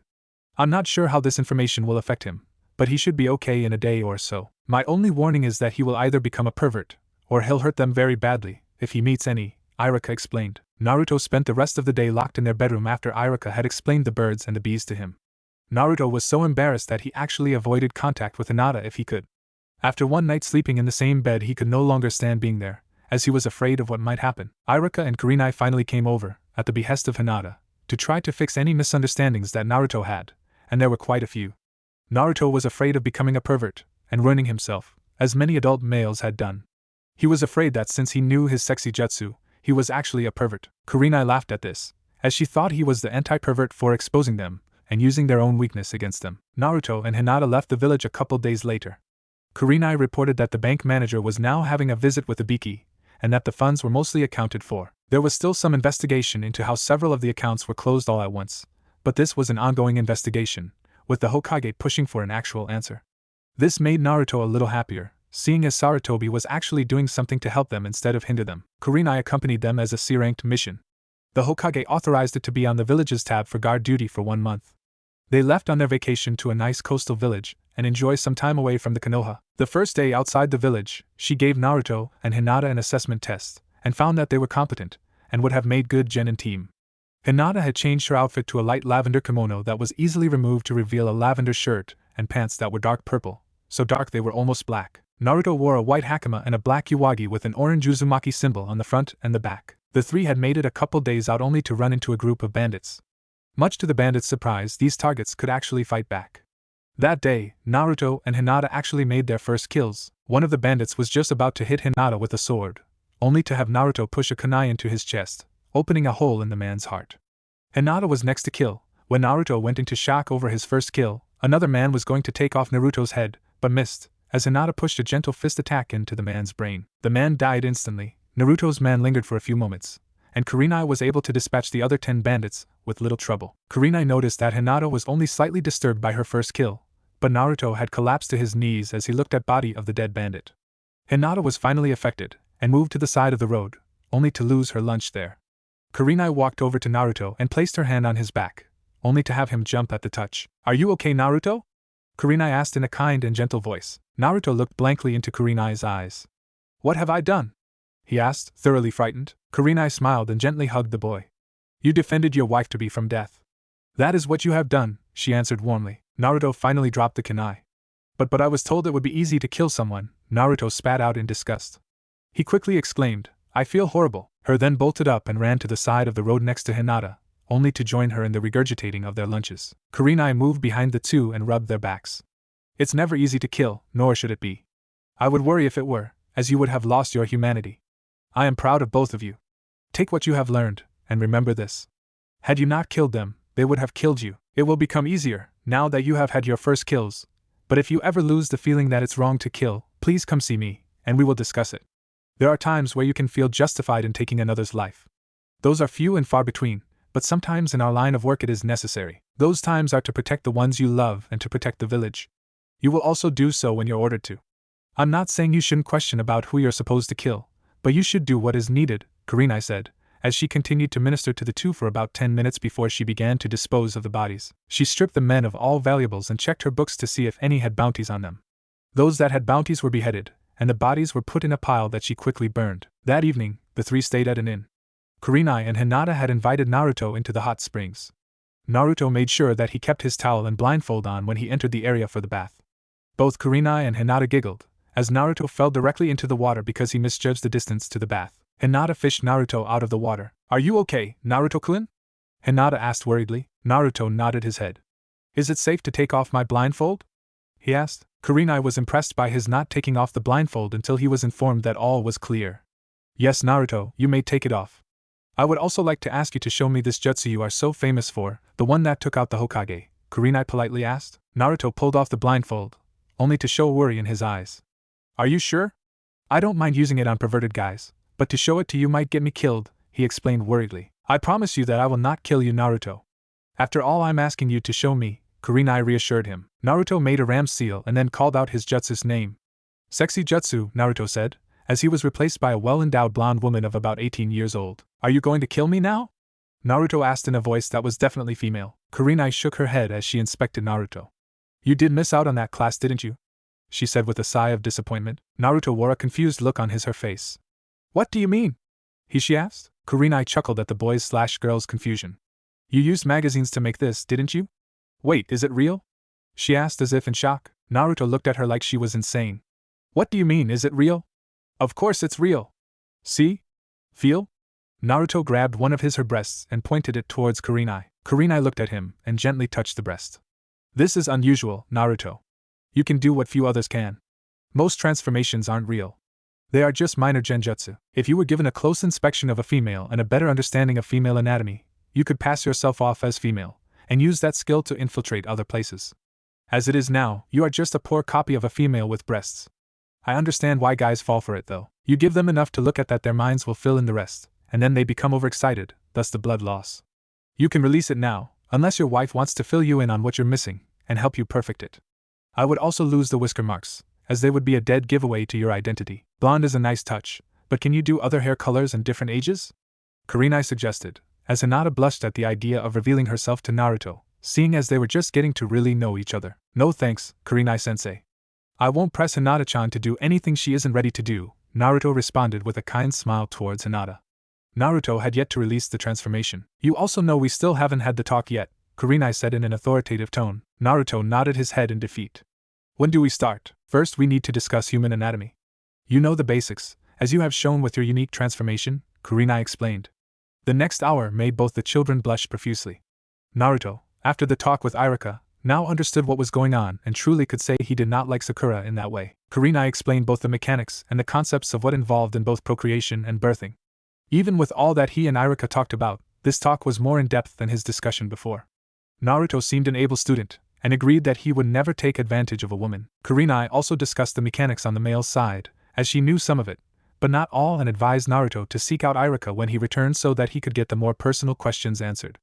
Naruto finally released his transformation. "Do I need put my blindfold back on?" Naruto asked. Kurenai smirked, and then got a devious grin. "Naruto, look at me closely," she said. Kurenai stood and opened her towel as Naruto looked directly at her. His eyes traveled down to her chest, and then hovered there for a second, then traveled down to her crotch. He then pointed at her crotch. "You explained it, but I never thought." "Oh no," Naruto said, then turned red and immediately turned around. Hinata turned red, but appeared quite angry. "I'm sorry, Kurenai-sensei. I didn't mean to be a pervert," Naruto apologized. "Naruto-kun, you have nothing to apologize for, Kurenai-sensei, on the other hand, does. She is corrupting my future husband," Hinata said, huffing at Kurenai. Kurenai covered herself back up. "I'm sorry, I must be hanging out with Anko too much. Please accept my apology." "I didn't mean to insult either of you," Kurenai said, asking for forgiveness. Hinata grabbed a towel from the side of the bath and held it up to Naruto's nose. "Are you okay, Naruto-kun?" she asked worriedly as she scowled at Kurenai. Kurenai put a hand on Naruto's back, and he flinched at her touch. "That was your first view of a real naked woman, wasn't it?" Kurenai asked, as Naruto nodded. Kurenai continued, "I won't do it again, but I wanted to make sure you knew what you missed in your transformation. Now use this knowledge and use the jutsu properly. This way we can fit you for some female clothes and use this as a good disguise. If you can pass yourself off as a girl your own age, then you can hide better." Naruto nodded and made a ram seal and called out, "Sexy jutsu!" Naruto turned into a female version of himself around the age of 13. Hinata and Kurenai examined Naruto, then looked at each other and nodded. "Much better, Naruto. Your powers of observation are very good. You appear to have also used what you learned from our lesson and applied it to your change. Tomorrow, we will have you fitted for a female outfit," Kurenai commented, as Naruto frowned. Kurenai, seeing Naruto's frown, explained, "It will help in keeping you both safe. If you figure out how to act like a girl, you will also be able to hide in a crowd. The Hokage told me that you could come under attack from shinobi from IWA because of your father. He wants you to make sure that, in his words, that damn annoying jutsu does something beneficial for you." Naruto nodded. "What do I need to learn other than figuring out how to use the bathroom?" he asked. Hinata giggled, as she looked Naruto over with a weird look in her eyes. "Naruto-kun, I will work with you on that one later tonight, and no, Kurenai-sensei, we will not do anything, as we aren't married yet," Hinata explained as she blushed. Naruto returned to his normal self and left with the females, not sure what he was in for the rest of the evening. Naruto found that Hinata made the explanation he wanted easier than he thought, as she had an anatomy book. He was able to figure out his problem, and the book explained the female anatomy enough for him to be able to fool Hinata that he was an actual girl. Naruto went to bed in boxers and a shirt, while Hinata slept next to him in a nice nightgown. The pair woke up more rested than they had ever been before. Kurenai asked how his transformation went at breakfast, and he explained that Hinata had a book with pictures that had helped. Kurenai asked to see the book, and laughed. They later headed into the garment district, much to Naruto's chagrin. According to the Kurenai and Hinata, Naruto made a very cute girl. They found several kimonos, a shinobi outfit, and even a bikini that would fit him in his female form. They debated names for a couple hours and could not decide on one, so they went and found Naruto some clothes for his male self. The final names they came up with were Haruko, meaning sunlight, Hina, meaning sun, and finally Yuko, meaning sunlight or ocean. Naruto even splurged and bought Kurenai a few nice outfits. Over the next few days they decided on using Haruko as Naruto's female name, and Hinata would use Hina as her name while incognito. She would also use a genjutsu to hide her eyes and seal mark. Hinata took to wearing a leather headband that was light tan to cover her cursed seal mark. Naruto wondered what kissing a girl would be like. "Hinata-chan, can I kiss you, since we're going to be married someday?" Naruto asked, as Hinata blushed and nodded. Naruto felt awkward as his face approached hers and they bumped heads. Kurenai laughed at the antics of Naruto and Hinata. Kurenai, not wanting to miss an opportunity to help them, gave some advice. Naruto, hold still. Now make a face like this, Kurenai stated as she positioned his head, and then looked to Hinata. Now Hinata, do the same thing but turn your head this way. Now gently press your lips together, and see what happens. The first kiss was light and dainty, and their lips brushed each other. They felt electricity run through their bodies. Hinata wanted to feel it again, so Naruto and Hinata shared their first deep, passionate kiss. Hinata fought for control, as the kiss lasted for what felt like an eternity. The kiss slowly broke as they separated and slowly opened their eyes. They each saw happiness and satisfaction in the other's eyes. "I know that having a relationship is new to the both of you, so please try to keep your emotions under control, as that could lead to children, which you are both too young for. I will give you 2 months on your own, but I want you to take these scrolls and keep up on your training schedule," Kurenai told the two, as she handed them several scrolls. Kurenai smiled, and said, "You're strong enough to protect yourselves from most trouble, but I would warn you to keep a low profile and keep to populated areas so that you will not be ambushed by missing Nin. Tomorrow I'll head back, so let's go over the training scrolls, so that if you have any questions, you can ask them now before I leave. The rest of the day was spent discussing what order the scrolls should be used in, and how each of the exercises was to be performed. Naruto needed more instruction, as he knew less about chakra control than Hinata did. Hinata agreed to help him with chakra control, but Kurenai grilled them on their knowledge of the 3 forbidden jutsu. Several key rules were, Hinata was not to use the shadow clone jutsu until her chakra capacity was at least double it was now. They were never to use the eagle sight jutsu both at the same time, for obvious reasons. Naruto was to get his shadow clones to work in tandem with Hinata, so that she could deliver the finishing blow to a strong opponent. Never forget to mourn the deaths of adversaries after you've finished with the battle, but during the battle do not think of those you have killed, otherwise you might soon join them, Kurenai said, as she left them for their first night alone together outside of Konoha. Hinata found that Naruto became bored easily, and had to figure ways to keep him occupied while she took care of the mundane things. She purchased sleeping equipment and a tent for them, along with a book of seals for beginners. She also purchased a couple weeks' worth of food and put it in a sealing scroll. Hinata found that while Naruto could read, he was not taught to read well. Hinata found several books and purchased them for their trip. The one thing Hinata didn't have to do is tell Naruto not to train. They would train until she was ready to pass out, and then he would train some more. It proved good that Naruto had taken the scrolls his mother had left him, as his taijutsu was horrible to say the least. Hinata helped him work on the kata in the family scrolls. He wanted to move straight to jutsu, but she told him that if he could defend himself, then the jutsu would be more effective. 2 days later, Naruto and Hinata checked out of the inn and headed east towards the ocean. Instead of wearing kimonos, they wore modest travel gear that was not as flexible as their shinobi outfits, but it was better than being caught in kimonos. Just after lunch, Naruto was looking over the bingo books that Kurenai had given him, one on shinobi and one that had the local list of wanted thugs. A couple hours later, a group of 10 bandits surrounded the couple and demanded their money.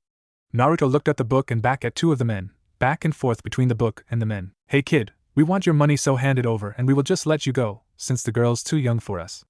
"Did you hear me? What's that book you're looking at?" one of the bandits asked. Naruto finally looked up, closed the book and smirked. He began to count them and nodded. "What is with that kid? Is he touched in the head, boss?"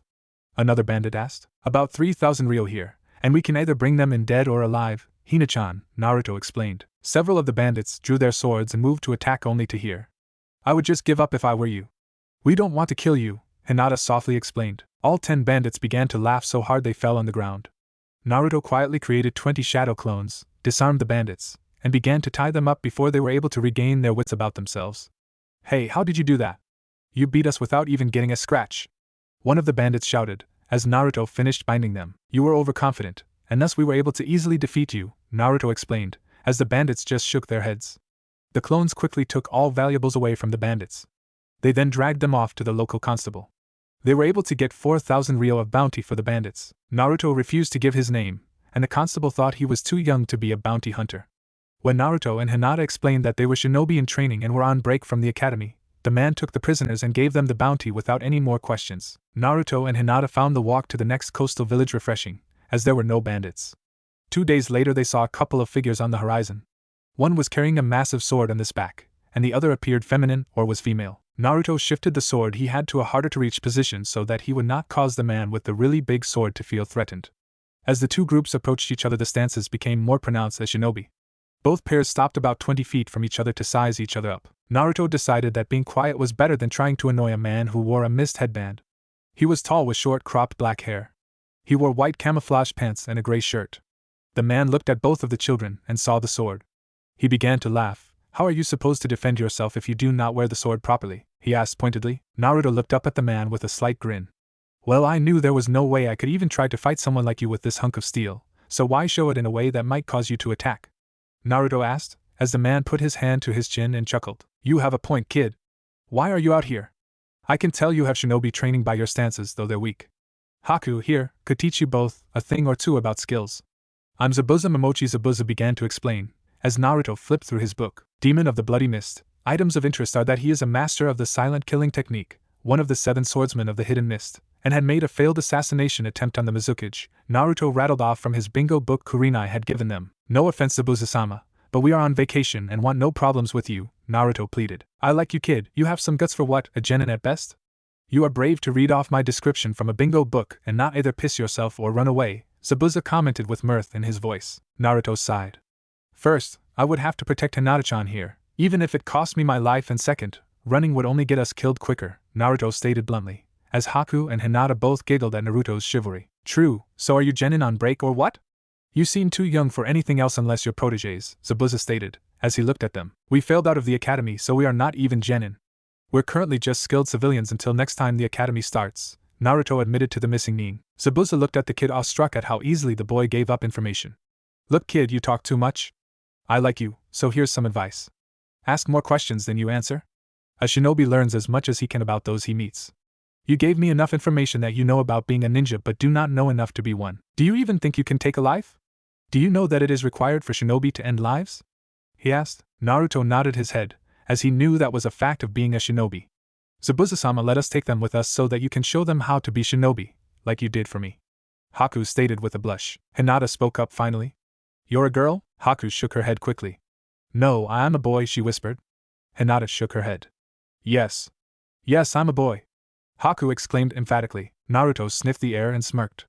Nope, definitely a girl, light perfume scent. Naruto and Hinata froze. Hinata fell to a knee as they felt waves of killing intent, not from Haku but from Zabuza.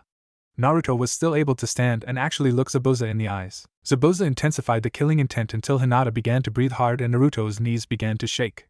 Then, as suddenly as it started, it was gone. I'm impressed, Gaki, you're still awake after that. I will teach you to use a sword, boy, and Haku-chan, Zabuza said, then saw Haku glaring at him, and asked, what? They both figured it out. The boy has good senses and the girl has good observation skills.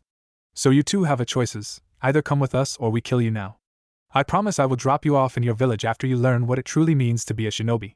So will you become my tools? Naruto put a smile on his face and scratched the back of his head. Hinata bowed and spoke for both of them. We will do as you say, Zabuza-sensei, she answered meekly. I like her too, kid. You keep both the girls alive, and I might let you marry them both. Zabuza exclaimed, as Haku and Hinata both blushed. Naruto opened his mouth but shut it quickly, as he thought it better not to tell the man too much so that he couldn't use it against him later. If that is your wish, Zabuza-sensei, Naruto said, as he dropped his head in resignation, hoping that Hinata wouldn't kill him if he had to fulfill that particular promise. Zabuza nodded, as he stepped forward and pulled Naruto's sword out of its scabbard. What the hell is this? A pig poker, it has nicks and a dull blade. Did you hope to kill someone by bludgeoning them to death? Zabuza asked, as he grabbed the sword and bent it, then said, see what it did to me, not even a scratch. Where did you get this piece of junk from? Naruto spoke up quickly, not wanting to receive the wrath of his new sensei. It's the best we have from the bandits we have captured, Naruto admitted. Is that the best you have? If so, then we will have to get you a new one, Zabuza said, then noticed a gleam in Naruto's eyes. Okay, out with it, Gaki, you have another one, don't you? Naruto nodded as he pulled out the scroll from his mother and applied both blood and chakra to the seal inside of the scroll. A beautiful handle and sheath appeared in his hand. The handle and sheath were red with several decorative swirl patterns on it, along it with a fox with 9 tails wrapped around the sheath. The sword sheath ended at the hilt of the sword as if you were pulling the sword out of the fox's mouth. Everyone's mouth dropped at the beautiful red lacquer finish of the sheath, and the golden fox and swirls. The handle was wrapped in black cloth and had a golden hilt with 9 of what could only be described as tails coming from the hilt to make a swirl. Naruto slowly drew the sword and looked at the blade. It looked nearly new blue steel. All Naruto could do was whistle. Zabuza smirked below the bandages on his face. That is an exquisite sword, kid. That is to be used for real fighting and not for learning. We will get you one for learning and you can use that one for actual combat. But first take this, Zabuza said, as he threw Naruto what looked like a large stick. Naruto quickly sheathed the sword and put his hand up and caught the stick. He looked more closely at the stick to see that it looked like a wooden sword with seals on it. Naruto looked quizzically at Zabuza. What is with the stick? He asked. Zabuza chuckled. It's a training sword, so that you don't cut yourself, he asked. Naruto scowled at the sword but put it in his belt. Naruto then sealed his mother's sword back in the scroll, and asked, okay, what do I do now? Zabuza smirked at the question, and answered, push some chakra into the training sword and see what happens. Naruto pushed a little chakra into the sword, only to find it weighed a ton, and it pulled his hands to the ground. What the hell? He shouted, as he became very annoyed. Not too good with chakra control, Gaki? Zabuza teased. Naruto shook his head as he stopped the flow of chakra to the sword and it lightened slowly. So it's used to build up my strength? He asked. Good call, Gaki. Now I need names for my new tools, and if anybody asks, Haku is a boy. This way we can keep her safe when I'm not around. I would also tell your girlfriend that she should hide herself from being a girl, as it will attract less attention. We are heading to Wave Country to get some work from the shipping magnate Gato. He has hired us to do a job, Zabuza explained. We are also going to meet up with a couple of guys that will be there soon. I don't trust them, but they are also missing Nin. They are the demon brothers, And I really advise we hide the fact that your girlfriend is a girl, or you may have to fight a couple of chunin over her virtue. Naruto nodded, as he sort of understood. Then we should get some new clothes in the next town. Zabuza nodded as he looked at his 2 new tools. I need to know what to call you, so give me your real names, and just so you know, I can tell when you're lying, Zabuza threatened. Naruto stood in front of Hinata. Fine sensei, my name is Naruto Uzumaki, and this is Hinata soon to be Uzumaki, he answered. Zabuza put his hand on his chin and thought. Naruto is a rare name, but we can live with it unless we run into people from your home village. As for Hinata-chan, we should give her a boy's name, for when we aren't alone, so that she can try to pull the same act as Haku-chan here. Now what do you have as capabilities? Zabuza asked. Naruto looked down as if he didn't want to answer.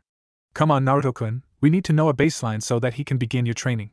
What skills and jutsu do you know? We will find out eventually, so it would be easier in the end, Naruto-kun. Release, Haku said, as Hinata's eyes reverted to their natural lavender color. Look what we have here, a Hyuga. Are you a main or a branch member?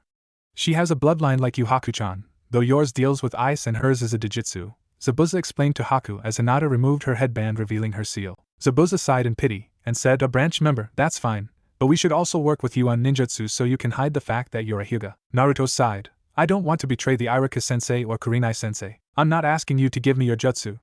Just tell me what you know, so that I can see what you lack and we can work on it, Zabuza proclaimed. Naruto sighed.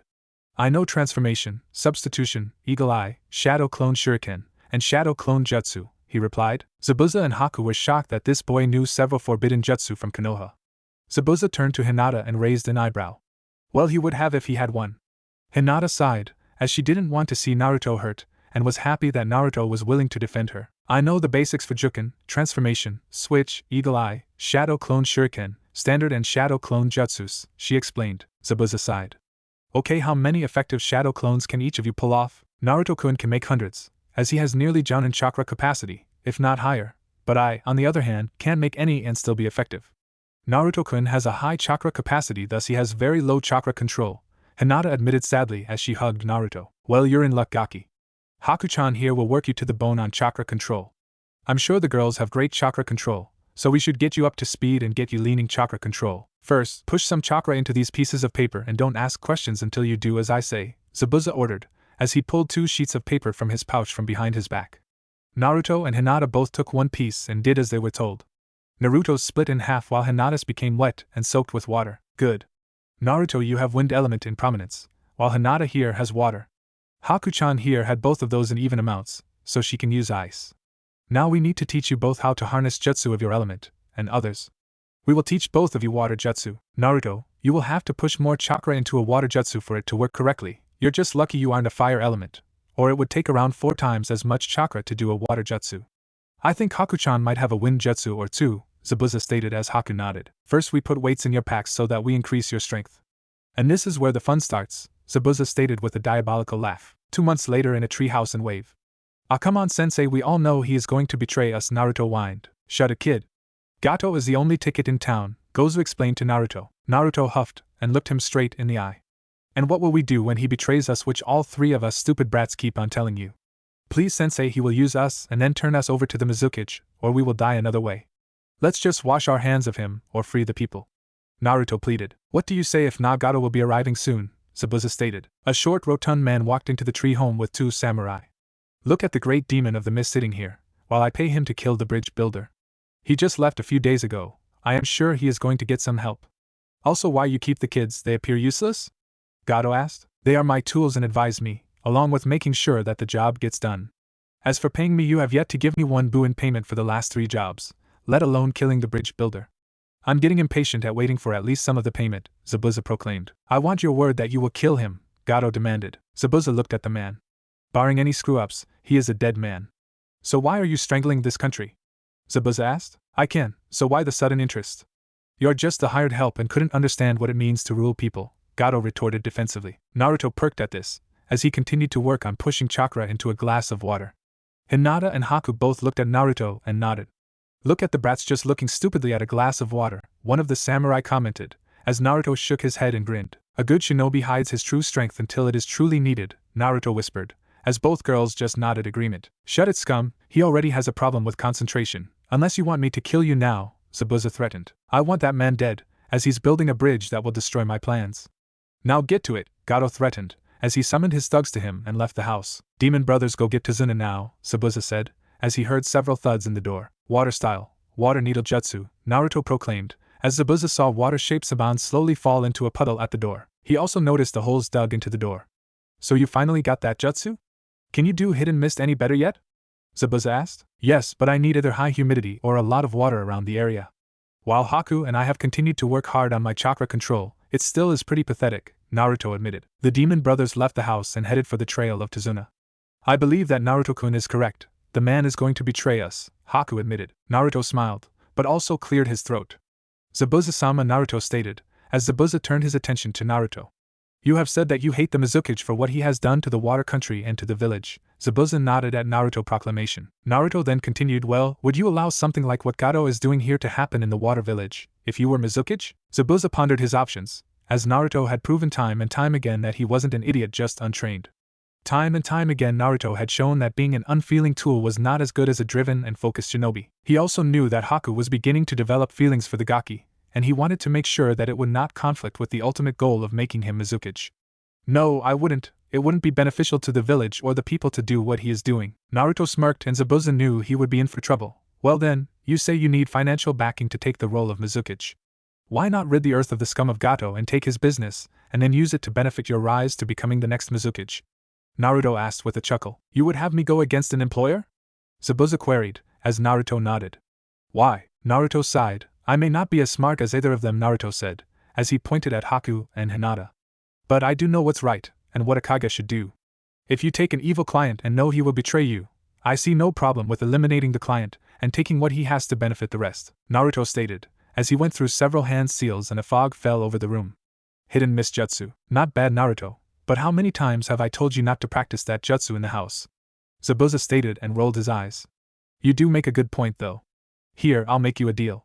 If the demon brothers fail, we will see what type of person this Tazuna man is, and then I will decide if we want to go with your idea, okay Gaki? The mist cleared, showing 3 happy teens, Naruto with a huge smile on his face. So do we work on the next step in my swords training, sensei? Naruto inquired, as Zabuza nodded and led the group out of the house. Haku and Hinata giggled, as they knew Naruto was going to be heavily bruised tonight, and they could use the herbs they had gathered earlier to help in his healing. They did enjoy their time healing Naruto. 3 hours later Naruto was being dragged in on Haku and Hinata's shoulders, as they placed him on his bed and proceeded to disrobe him. As usual, Naruto-kun pushed himself almost too far, Hinata admitted. He pushes himself because of you, Hinata-chan, Haku admitted, with a dejected look on her face. Hinata turned Haku's face towards her with a finger on her chin. No, Haku-chan, he does it for both of us. He also likes you too. He does not understand the meaning of love, well, true love, and we have both found a place in his heart. For what it is worth, he loves both of us, and I wouldn't mind if we were both married to him. I could look to you as an older sister. He wouldn't want to hurt either of us, and thus he is troubled at who he should choose, as he doesn't understand that he could have both of us as wives. Unless you want to break his heart, and have a fight with me over him? Hinata admitted to her now good friend. Haku nodded. Until he is of age we will agree to teach him about love, and then we marry him when he is old enough. I would prefer to share the boy that I have come to love, as much as you have. Now let's fix him up. I know he heals very quickly. But Zabuza-sama didn't go easy on him today, Haku commented, as she pulled a jar of healing balm from the shelf. Both girls applied the balm to Naruto's injured body. Does he have a Kekkai Genkai? I mean, his healing ability is quite remarkable. Hinata thought about it, but wasn't sure if the healing was due to the Kyuubi or a bloodline that Naruto had, or maybe even both. I'm not sure, as he has not allowed me to disclose the information about his parents to you and Zabuza-sama as of yet, Hinata replied. Naruto groaned, as he continued to sleep. The girls pulled a blanket over him to make sure he didn't catch cold and headed out for their own training. While Naruto had gone from tree climbing to water walking in only a month, his chakra control was still very poor. The girls showed perfect chakra control and were able to do both with more proficiency than before, and with Naruto and Zabuza pushing their chakra capacity to nearly double what it was before, as Hinata could do a single shadow clone and have it do a single attack or defensive jutsu without worry of chakra exhaustion. Haku could maintain her ice mirror jutsu for nearly an hour while training with Naruto. Zabuza found that Naruto pushed him also, and was able to improve his own fighting abilities and chakra capacity. The demon brothers had kept mostly to themselves after they had insulted Naruto when they first met. Flashback. Naruto walked between Hinata and Haku, as they approached the new house they were going to live in. Zabuza told them that the demon brothers would be joining them there while they worked for Gato, as bodyguards or special assignments that he wanted them to do. Naruto noticed a couple of chakra signatures to his left, and drew his kunai as Haku giggled at Naruto. Two men burst from the brush as Naruto pulled out a second kunai ready for battle. Zabuza, why did you get a couple more brats?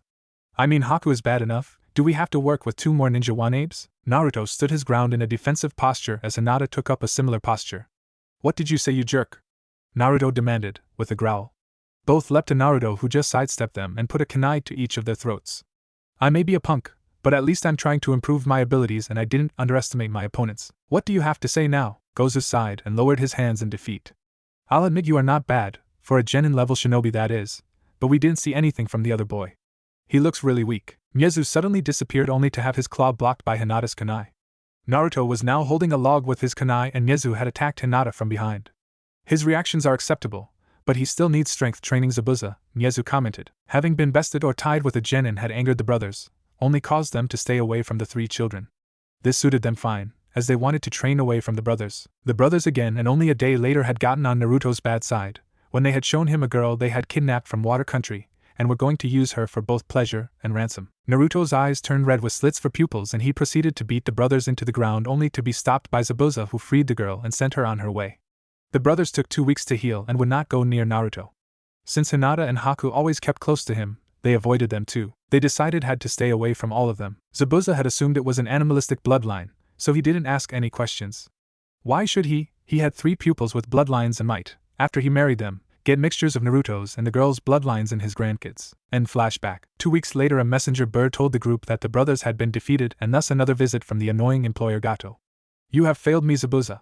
Your demon brothers were defeated and now the bridge builder is on his way here, Gato complained. Naruto, Hinata and Haku edged behind Gato's samurai guards and took defensive positions. Zabuza swung his sword and nearly hit Gato's throat. I promised you that I would get him, but you also promised me that you would pay me. I have seen no payment and lost 2 mediocre tools. I will go see what it is with the people that guard the bridge builder, and if I deem it easy enough I will kill him for you. Now get out! Zabuza exclaimed. Gato wiped the sweat from his brow.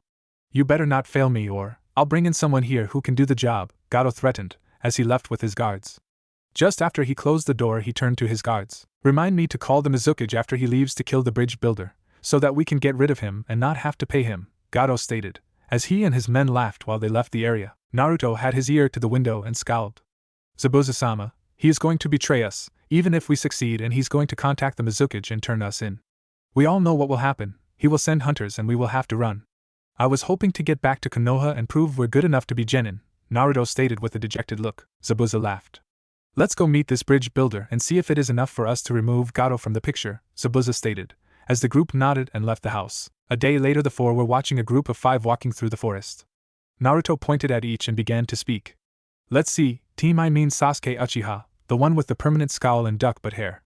I still don't like him. The pink-haired one is Sakura Haruno. I can't believe I actually liked her. That was before Hinata-chan and Haku-chan showed me what it meant to actually be accepted, Naruto commented, as both girls blushed. The 3rd genin, I have no clue, as he wasn't in our class. I would either guess an older genin or higher-ranked ninja who is playing nursemaid to the Uchiha brat. Haku and Hinata both giggled at Naruto's derogatory explanation. The silver-haired guy, I have no clue, sorry sensei. Zabuza handed Naruto a book and opened it to a particular page. Girls disappear and Naruto, you read this out loud to get their attention. You can also tease your former classmates if you like, Zabuza stated with a bit of mirth in his voice. Naruto cleared his throat loud enough for the 5 to turn towards him. Kakashi Hatake, also known as the copycat ninja, or Sharingan Kakashi.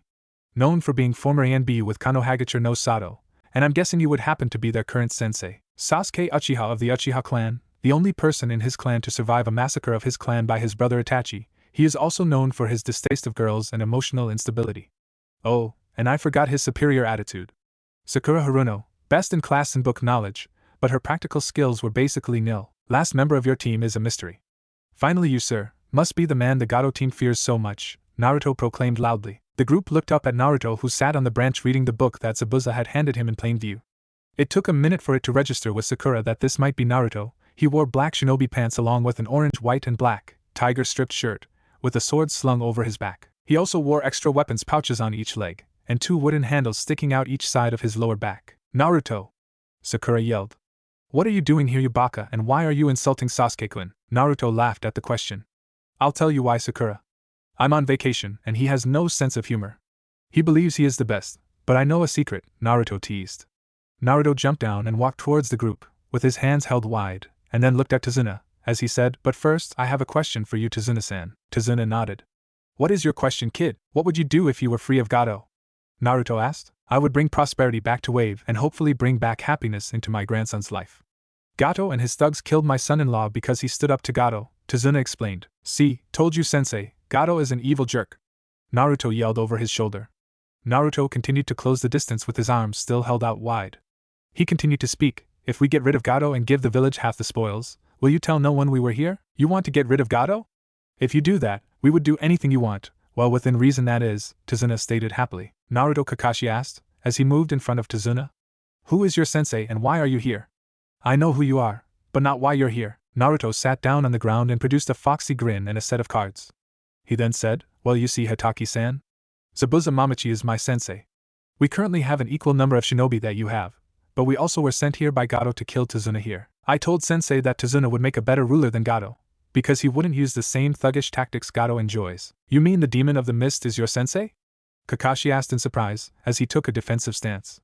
"Why would you allow yourself to be his student? He's a monster." Naruto's eyes narrowed, as his voice turned cold and asked, "Like the village thinks I am?" A surprised look crossed Kakashi's face. "Naruto, we can't have that type of discussion here.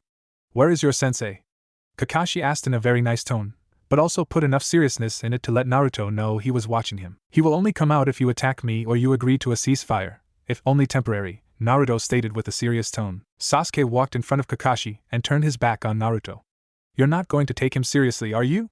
He was the dead last in class, while I was Rookie of the Year," Sasuke proclaimed, as Sakura clasped her hands and had hearts in her eyes. "You're also dickless," the third member of the team stated without emotion. "I like him," Naruto commented happily, as everyone jumped at seeing Naruto standing just behind Sasuke. "Also team, never turn your back on a possible enemy. That is the last advice I will give you, at least for the moment," Naruto stated with a smile. "You dope!" Sasuke turned and threw a punch at Naruto, who just twisted and avoided the punch. Sasuke got angrier and continued to throw wild punches. "Stand still, dope, and let me hit you," Naruto continued to dodge.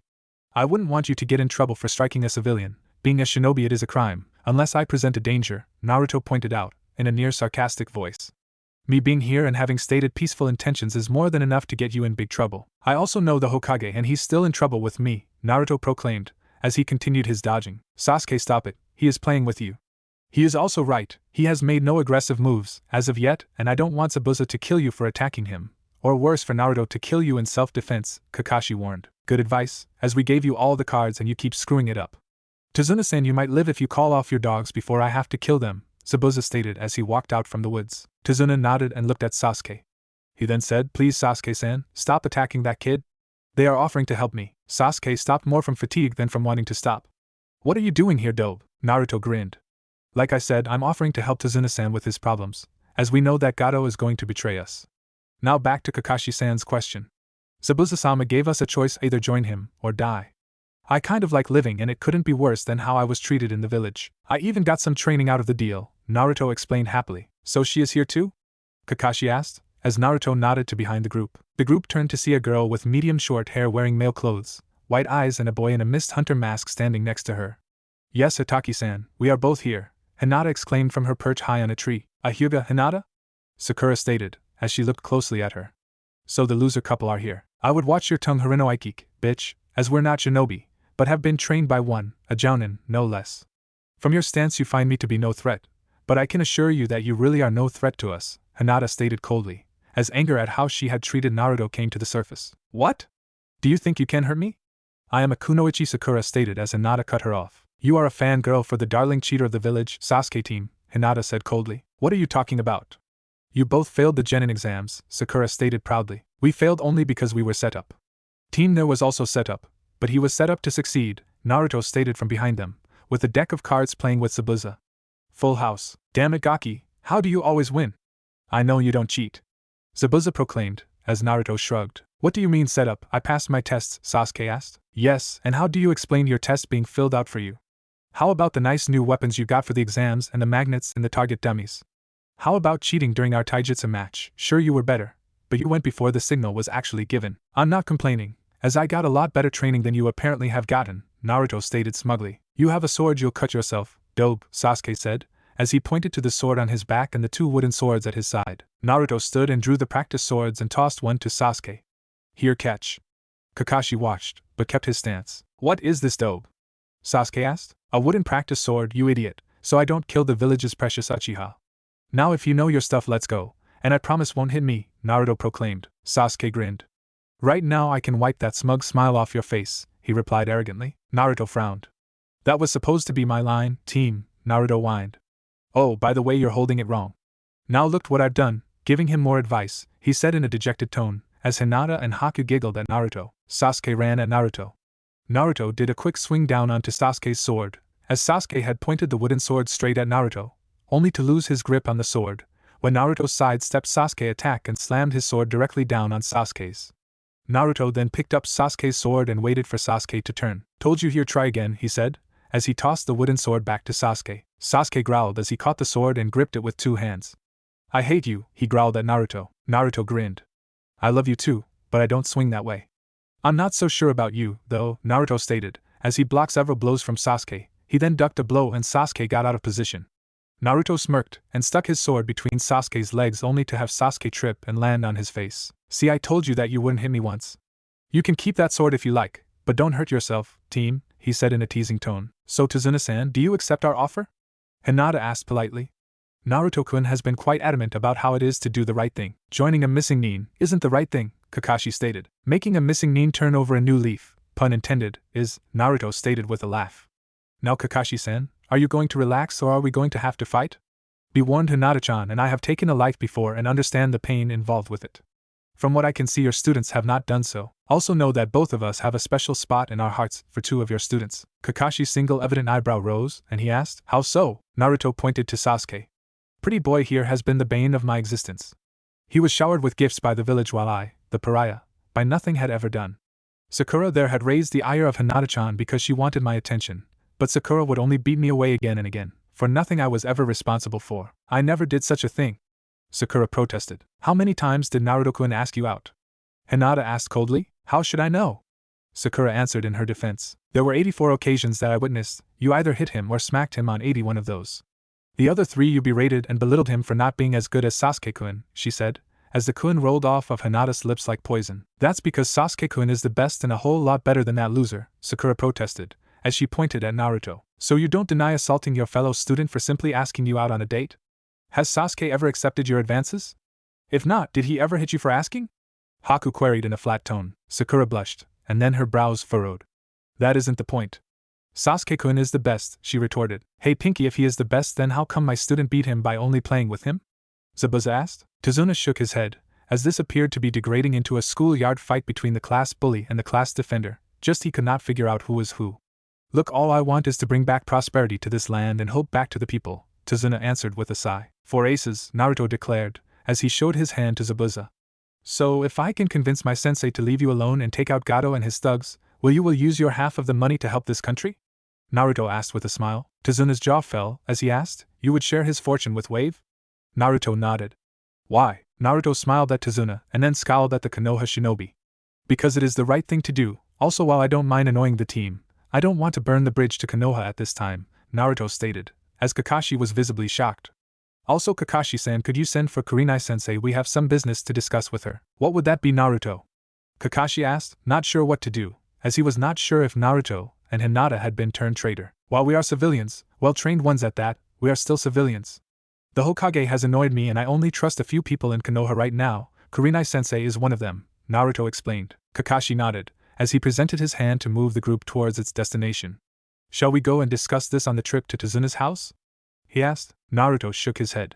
Nope, we have some work to do first. We will meet you in a few days, if not sooner.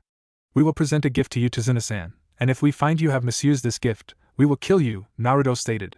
As he collected the cards and jumped quickly away, he then vanished before their eyes. How did he beat me? Sasuke asked no one in particular. You rushed into a fight you didn't need to engage in for starters. Just because you're an Uchiha doesn't mean there aren't people who are stronger than you. You are still a genin, by the way, Kakashi stated. But Kakashi-sensei, how did Naruto become so strong in only a few months? He was dead last in the academy and failed the exams, Sakura queried. Either he hid his abilities, or he was held back by someone. Also, there are those who excel when pushed hard and are willing to learn.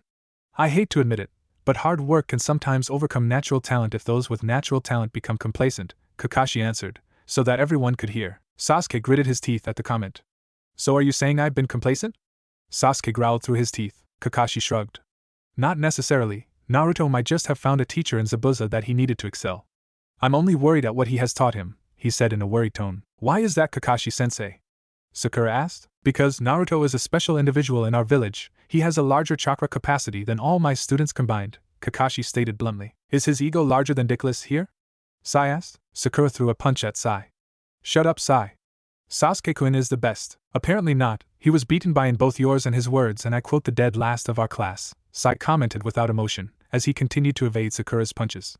Also, are you sure you're a girl? You're too aggressive and have no chest. Sai's comment caused Sakura to rage even worse, and all Kakashi could do is sigh. The team quietly approached Gato's stronghold. Saban appeared in Haku's hand, as the guards fell quickly at the front gate. I have disabled all the guards, Zabuza-sama. Zabuza appeared above one of the downed guards and pulled his kunai across the man's throat. You are still too compassionate, Haku. Naruto, take care of the other two while I kill this one, Zabuza ordered, as Naruto dispatched the other two thugs. They dumped their bodies into the dry moat. The group quietly moved through the building and killed off all the thugs as they passed them. The building was becoming quieter and quieter as they passed through the building. They came upon the mess hall and made quick work of the 20 thugs in the room using the hidden mist jutsu along with silent killing techniques. Haku made her first kills in this room. Hinata stayed with her to comfort her while Naruto and Zabuza moved into Gato's office area. 4 guards were stationed outside Gato's office. Naruto appeared in front of the guards with a smile. What do you want, kid? One of the guards asked, as they all pulled their swords out. Naruto scratched the back of his head and laughed as if embarrassed. Well, you see. Zabuza-sama sent me to report to Gato on the mission. So, can I meet with him? He asked. The guards all laughed. Give me the message and I will pass it along to Gato-sama, the guard replied. Naruto shook his head. Nope, can't do that. Zabuza-sama said that I had to deliver it to Gato team personally and to kill anyone who didn't let me see him. Also, you're outnumbered, Naruto stated with a smile as he crossed his hands and whispered shadow clone jutsu. What do you mean? There are 4 of us and only 1 of you. The man suddenly saw 10 puffs of smoke and now there were 11 exact copies of the brat in front of them. Clone jutsu will not help you here, kid, Naruto grinned wide. They would if they were water or shadow clones, and guess what? They are shadow clones. All of them have my skills and could kill you. So do I get to see Gato, or not? Naruto asked happily. One of the guards stepped forward. I know some things about ninjutsu and there is no way you could know the shadow clone's jutsu. It is from Konoha and that jutsu is also a secret jutsu specifically from that village, the man explained. 2 of the clones appeared next to the guard and tapped him on the shoulders. Real enough? One of the clones asked. Naruto shrugged. Hey, I make them and they don't always obey. I would advise you let me through now or I will just go over your dead bodies. I have killed before, so what will it be? Naruto asked kindly, as the guards parted and let him through the door. Gato was at his desk with an angry look on his face. What the hell are you guys letting the brat in here for? He asked. He says he has a message from Zabuza, one of the 2 guards that accompanied Naruto said in reply. Okay, kid, what is your message? Gato asked with a smirk on his face. Naruto returned the smirk, as he disappeared and reappeared between the guards with their own swords drawn at their throats. I hate this part, Naruto commented, as he pushed the swords into the men's chests. Both fell dead. The message was that you were to give over your fortune and then we would let you live. The whole thing. As we know, you should be able to rebuild it again. Naruto cocked his head and smiled. So what do you say? Gato smiled, but was sweating. He then said, you know, kid, you have balls. You come in here and threaten me. You want my fortune? You couldn't do anything with it. Guards. Gato yelled at the top of his lungs. Zabuza opened the door and peeked in. You call for someone, Gato? Zabuza quipped, as Gato's jaw dropped. You see, your men are all dead, even the 2 idiots with mallets. So Gaki, what was his answer? Naruto shook his head. His only answer so far was to call for the guards. I know I got his 4 that were here, and between you and the other 2 I'm sure that they are all dead. So Gato team, what will it be? Sign over your fortune, or I could just say, forge your signature, and do it the easy way, Naruto said happily. Gato pulled out some forms and signed them. Here, take it all, just let me live, he pleaded. The money in the vault too? Naruto asked, as he pointed to the big picture on the wall of Gato. Naruto put his hand on his chin, as if to analyze the picture. I'm not sure they got your good side. Wait, to tell the truth, you don't have a good side. Gato grumbled at the jab, as pulled the picture to the side and opened the safe. He then asked, anything else you want? Naruto was sitting at the desk going over the paperwork. HM Gato shipping is hereby signed over to Tazuna of Wave to become Wave shipping. Gato's 3 million in saving is hereby signed over also to Tazuna of Wave, and all properties in Wave are also hereby signed over to Tazuna of Wave. Interesting. Oh my, you didn't tell me you didn't? Naruto asked in a mocking tone. What are you talking about? Gato asked, not sure what document that the boy was reading. Sensei, he called the Mizuki in the day we left. Naruto stated, as he turned the paper towards Gato for him to see and wagged his finger. Too bad, I was going to let you live, Zabuza said, as he appeared behind Gato and deftly removed his head from his body with his sword. So we get it all, or did I kill him too quickly? He may have another million or so hidden elsewhere, but it would take weeks to find it, so not really. Let's get these documents back to Tazuna and get ready to leave. I figure the Hunter Nin will be here in about 3 days. Naruto stated, as he moved to the vault. He quickly sealed the contents. The four left the building after setting off some explosives but made sure that it didn't destroy Gato's body. 4 hours later, Kakashi became very alert as he moved defensively to the door only for there to be a knock at it. Who is it? Demons and friends bearing gifts. A happy voice came from behind the door. Kakashi began to open the door only to hear Sakura complain, "You aren't going to just open the door, are you, sensei?" Kakashi looked annoyed at the girl and opened the door to see Naruto with a huge smile, Hinata and Haku attached to each arm, with Zabuza standing behind them. So are you going to invite us in or do we stay outside? Zabuza quipped. Sasuke scowled. Leave the loser outside, with his band of misfits. I didn't know you swung both ways though, Sasuke stated, as he noticed both people attached to Naruto's arms. Naruto smiled. At least I swing, you are afraid of what you could get if you tried, Naruto teased, as Sakura blushed at Naruto's implied comment. Like I have time to be chasing girls, but you seem to also chase boys, Sasuke retorted. At least he has a dick, and apparently he has attracted some people who seem to like it, Sai stated. Naruto looked at him quizzically. I'm not sure if I should be offended or proud. You are one strange kid. Now Kakashi-san, can we come in and finish our business with Tazuna-san? Naruto asked, as Kakashi moved out of the way and allowed the four entry into the home. Sakura stood, pulled out a kunai and ran at Naruto, only to be intercepted by Hinata, who placed her kunai on Sakura's throat. Kakashi-san, your student is impulsive and was going to attack my Naruto-kun. She will either cease her attack or she will cease existing. Sakura looked at the anger in Hinata's eyes and began to sweat. She put the kunai away and backed away. At least my Sasuke-kun isn't gay, like your Naruto baka. Naruto raised an eyebrow. Who said I'm sexually active? I would also not go so far as to proclaim Sasuke-chan isn't gay. When has he ever accepted a date from any of the multitude of girls that followed him? Hinata-chan has asked me out on many dates and I have accepted. Haku has yet to ask, thus I can say that I have not had the pleasure of a date with Haku. And if going out with Haku makes you believe I am gay, then so be it, Naruto stated with full confidence and a shrug. Now Tazuna-san, I have some documents here for you to read and sign. Naruto yelled. Tazuna entered the dining room and sat at the table, as Naruto put a stack of papers in front of Tazuna. Tazuna's eyes went wide as he began to read. You're not serious, are you? Naruto nodded. You're now the title holder to Gato Shipping, now Wave Shipping. You also are the holder of all of the business accounts related to said company. We currently have about 500,000 Ryo, but would like you to hold the 1.5 million in the business for us as shares in the company. I bet you didn't even understand what you said, baka, Sakura ridiculed Naruto. Naruto ignored Sakura much to her annoyance. We need to wrap this up quickly, as Gato turned the Hunter Nins on us from the Mist Village, Naruto admitted, as he turned to Kakashi. So did you get a hold of Kurenai-sensei, Kakashi-san? Kakashi nodded, as he looked on, and Tazuna signed the documents. Yes, Naruto, she will meet you on the way to Konoha if you wish to head in that direction. I hear that your building was cleaned at village expense by several genin teams. Your other problem was also taken care of, for the most part. Naruto smiled at Hinata, who jumped up and down at the news. A clean house would be nice, she proclaimed. So who holds the paperwork, Naruto? Tazuna asked. Naruto smiled. That is the great thing you do. Oh, and if the water shinobi ask you don't know Zabuza-sensei and Gato will no longer be a problem for you. Kakashi gasped, and asked you didn't kill him, did you? Naruto shook his head. No, I didn't. Kakashi sighed in relief. Sensei had the honors, Naruto stated happily, as Sasuke glared at him and Sakura gasped. Naruto smiled and moved to Haku and Hinata. Well, Naruto Uzumaki's work is done here. We will try to come visit sometime, Tazuna-san. See ya, Cyclops, Team, Pinky and Ghost, Naruto stated as the group left the house. Sai looked at Kakashi. Why did he refer to me as Ghost? He asked. Sakura sighed and went into explanation mode. Just take a look at your pasty white skin and you can understand where his simple mind came up with such a lame reference. Sai smiled at the response. Several days along the road, Naruto was on watch, as he noticed a woman walking towards them. She was clad in what appeared to be loose bandages, a headband with blue color and dark black hair. Looks like Kurenai-sensei's here. Zabuza-sensei, you need to be on your best behavior or this will not end well, as she's a genjutsu specialist, he ordered. Naruto then raised his head and sniffed the air, and said, she's here. Haku and Zabuza looked around but saw nothing. So, is she a capable shinobi? Zabuza asked. Kurenai began to appear in front of the group on the other side of the fire, beginning with her head, and slowly the rest of her body appeared.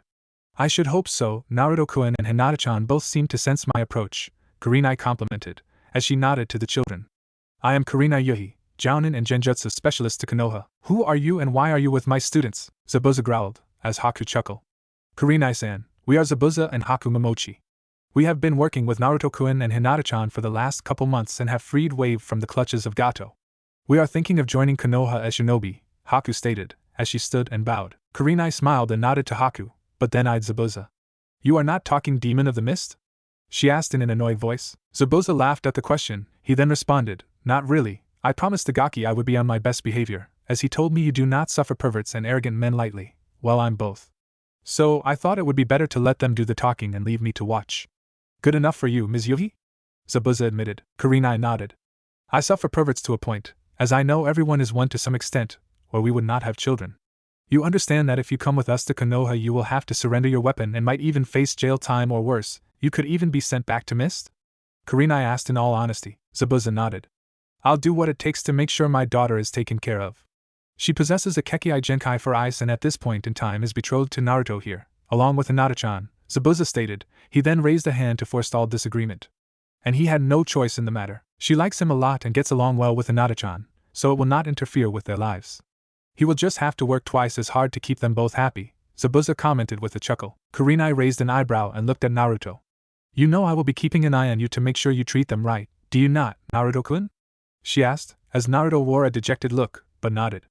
Now I think you might be able to be a genin team with me, and possibly Zabuza as the Jounin sensei, Zabuza sighed. That is nice and all, but we need to get going. I'm sure the hunters will more than likely be following us by now. We really need to get going, Zabuza proclaimed, as the group cleared camp and headed towards Konoha. Kurenai noticed several things. Naruto seemed happy, Hinata seemed more confident, and Haku seemed to want to be near both of them. It was just another boring day for both Kotetsu and Izumo, as they were on guard duty at the east gates today. They had already gone over the possible strategies for repulsing a full-scale incursion from Iwagakure no Sato from the east no less. They had played over 50 games of Janken, rock paper scissors, with no conclusive results. They were by now completely bored and they still had an hour left on their shift. Izumo glanced down the road in an effort to not fall asleep. He noticed 5 figures coming up the road towards the village gates. He elbowed his partner, as they looked down the road. One of them was a large man carrying a rather large sword on his back. There was a woman who appeared to be familiar, then there were what appeared to be 3 children about the age of most genin graduates. One caught their eyes in particular. He had a head crowned in golden blonde hair.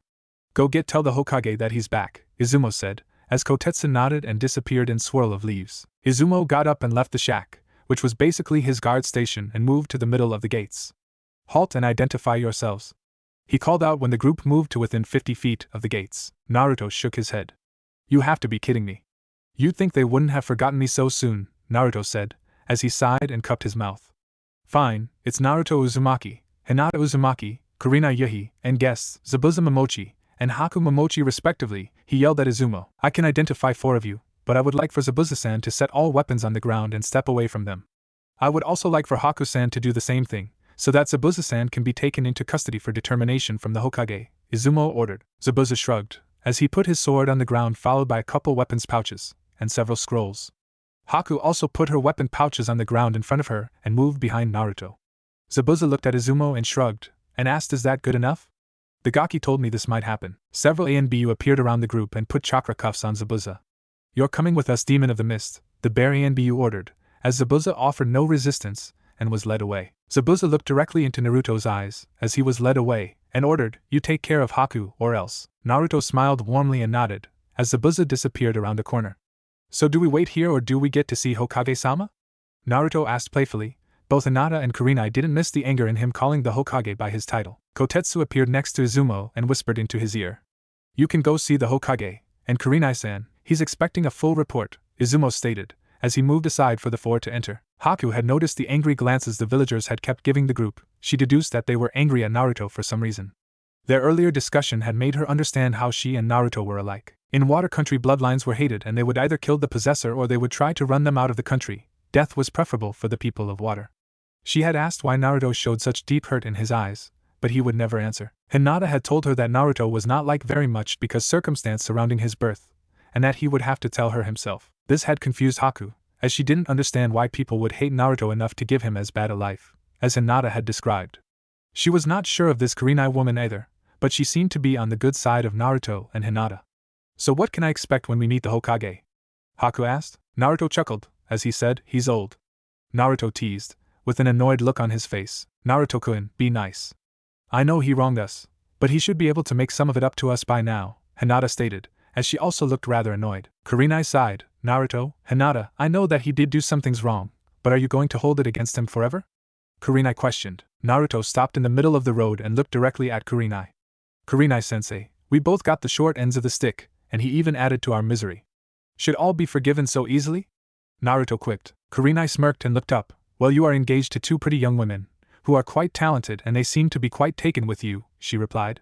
She then looked Naruto in the eyes and continued, if he had not done what he had done, he and Haku might be dead by now. Naruto sighed and lowered his head in recognition, and said, I guess you're right on that one.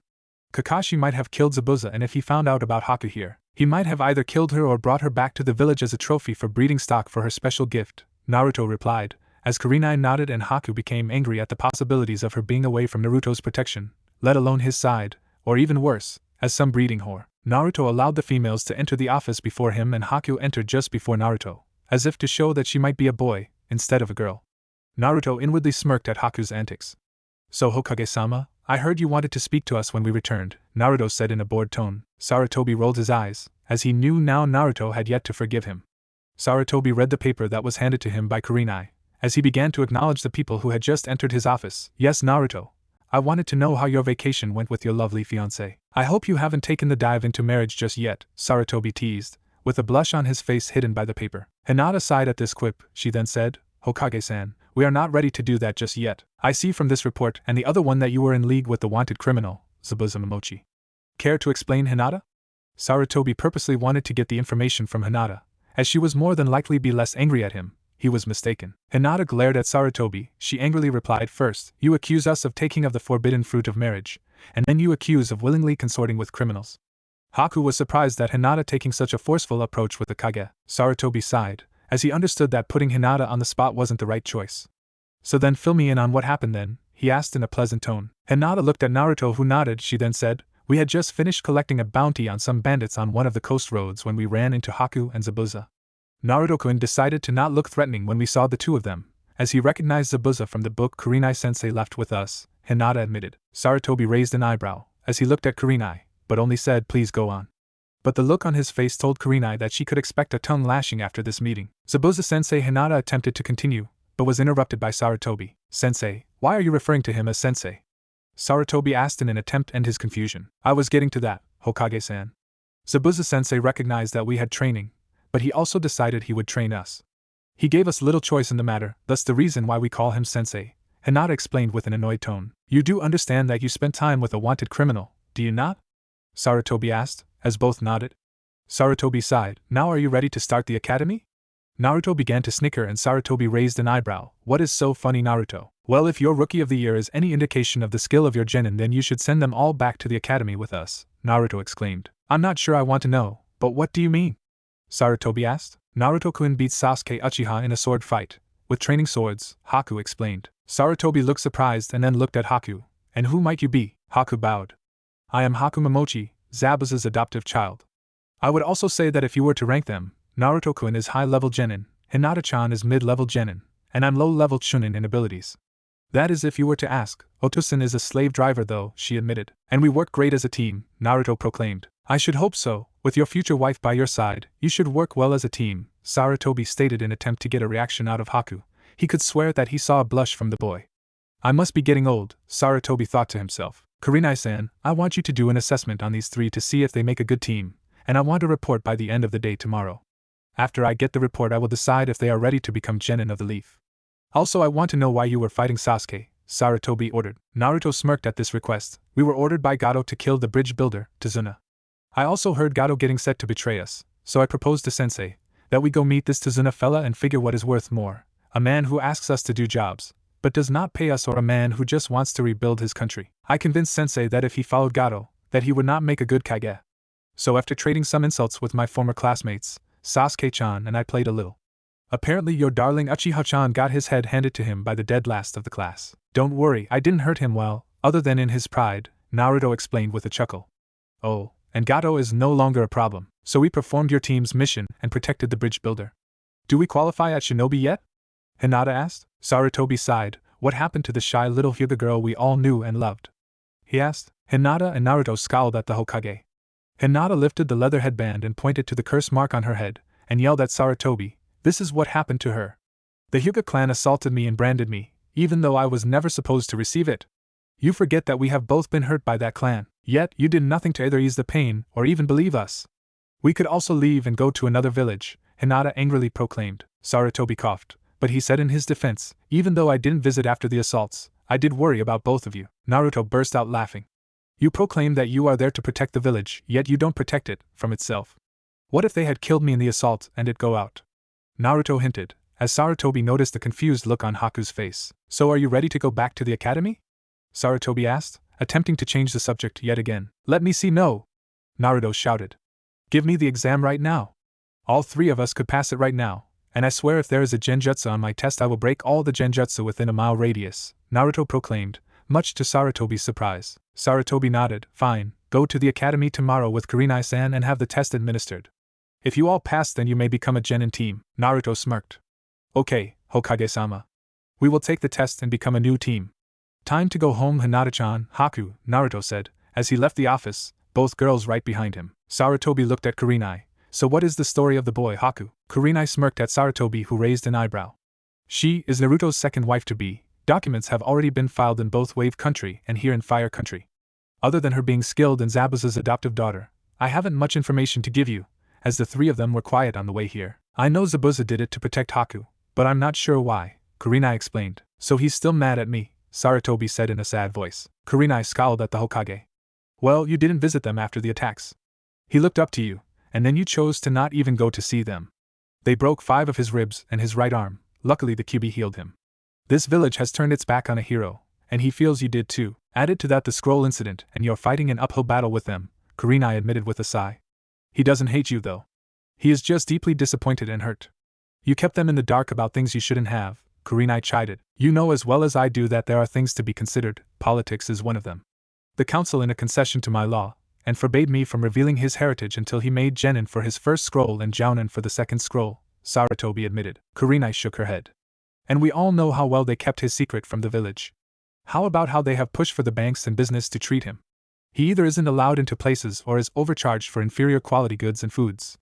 Why do you think he buys so much ramen? He knows now the nutritional value of it, and yes, he does like the flavor, but thanks to them his diet may have ruined his growth. Apparently Hinata and Haku have worked on changing his diet, so that he gets the proper nutrition he needs. Also, have you investigated the deaths of his family? I'm sure he will be asking. He currently assumes that you haven't, and wants to give you a little more time," Kurenai admitted. "Yes.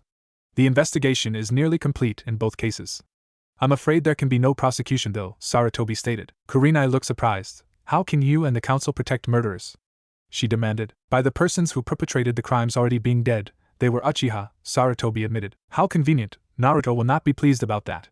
He might even turn Sasuke into a eunuch, if he finds out that Sasuke's family had something to do with their deaths and more than likely the closing of several of the Uzumaki clan accounts. He also is not pleased with the council, and I hope you remember what happened at the bank," Kurenai reminded Sarutobi. "Yes, I remember. The council was furious that he now has access to the money from the Uzumaki clan. They wanted to immediately seize the funds and put them into the village general fund. I stopped it, stating that they would be stealing from refugees from another village. This stopped them, as they didn't want to tarnish the village's reputation," Sarutobi stated angrily. "If word got out how we treated Naruto, the son of one of our Hokages, and that he was a Jinchuriki, there wouldn't be much left to our village's reputation. Is there anything else, as I have to talk to Iruka-san to get the test ready for the three of them tomorrow?" Kurenai asked in a neutral tone. Sarutobi shook his head, and said no, that will be all for now. Report here before you go and test them in the morning. Naruto, Hinata, and Haku climbed the stairs to the door. "I hope Otosan is okay," Haku commented to no one in particular. "He will be fine. We will check on him tomorrow. He gave up without a fight and gave no resistance, so he should be fine." He knew that this would happen. "I'm just hoping that sensei is released," Naruto admitted, as he put a reassuring hand on her shoulder and smiled warmly. Naruto opened the door, letting the girls lead the way into the single-bedroom apartment. Hinata suddenly gasped, and Naruto ran in quickly. "What's wrong, Hinata-chan?" Naruto asked, as he looked around for a threat only to find the interior of his apartment had been changed. The kitchen was now larger with a newer fridge and more counter surfaces than before. There was a solid oak table with 4 chairs. The expanded living room had a couch and newer television on a stand. The three wandered down into the bedroom to find it also enlarged with a queen-size bed. They left the bedroom for the bathroom, which was cozy for two before now could fit all three of them in comfort at the same time, with a couple showers, 2 toilets, and a large bath. They found stairs leading down, near a storage closet. The area below appeared to be a workshop/training dojo. It was not big enough to do jutsu, but they could practice taijutsu and weapons training down in this area. Naruto whistled. Looks to me like the old man wants to get back on our good side, doesn't it, Hinata-chan? Naruto asked, as Hinata nodded. Kurenai knocked on a door to have it opened by Irika. Hello, Kurenai-san. What can I do for you? He asked groggily. Kurenai smiled, and said they came back today. Kurenai nodded, as Irika's eyes asked if it was true, and continued, apparently Naruto has gotten himself into more trouble. Irika laughed. What did he do this time? I hope Hinata-chan isn't pregnant, Irika stated worriedly. Kurenai smiled, shook her head and chuckled lightly. No, she isn't. No, Naruto now has brought back Zabuza Momochi, and is also engaged to his daughter. They were also, all his students, they met up with him along the way and he trained them, Kurenai explained, as she entered Irika's apartment at his bidding. Zabuza gave himself up at the gates without a fight, but told Naruto to take care of Haku-chan. Oh, and do not spread that Haku is a girl or Naruto will be quite angry, as will Hinata-chan. And now for the reason I came by. You need to get 3 genin graduation exams ready by tomorrow so that we can test the 3 of them, Kurenai said. Okay, I can do that. I have a few left over from the last exams, Irika replied. So, how are they really doing? And what can you tell me about this Haku girl? Naruto looked at the fridge and stood in awe and said, fresh food and none of it spoiled. Haku was worried about her future husband, if he reacted to fresh food in this way. Naruto-kun? She asked. Yes, Haku-chan? He replied. Why are you impressed by fresh food? Haku asked, knowing that Naruto would answer, but she was not ready for the answer he would give. Haku-chan, please sit down, there are a few things we need to discuss, Naruto said in a worried voice, and this only amplified Haku's worry.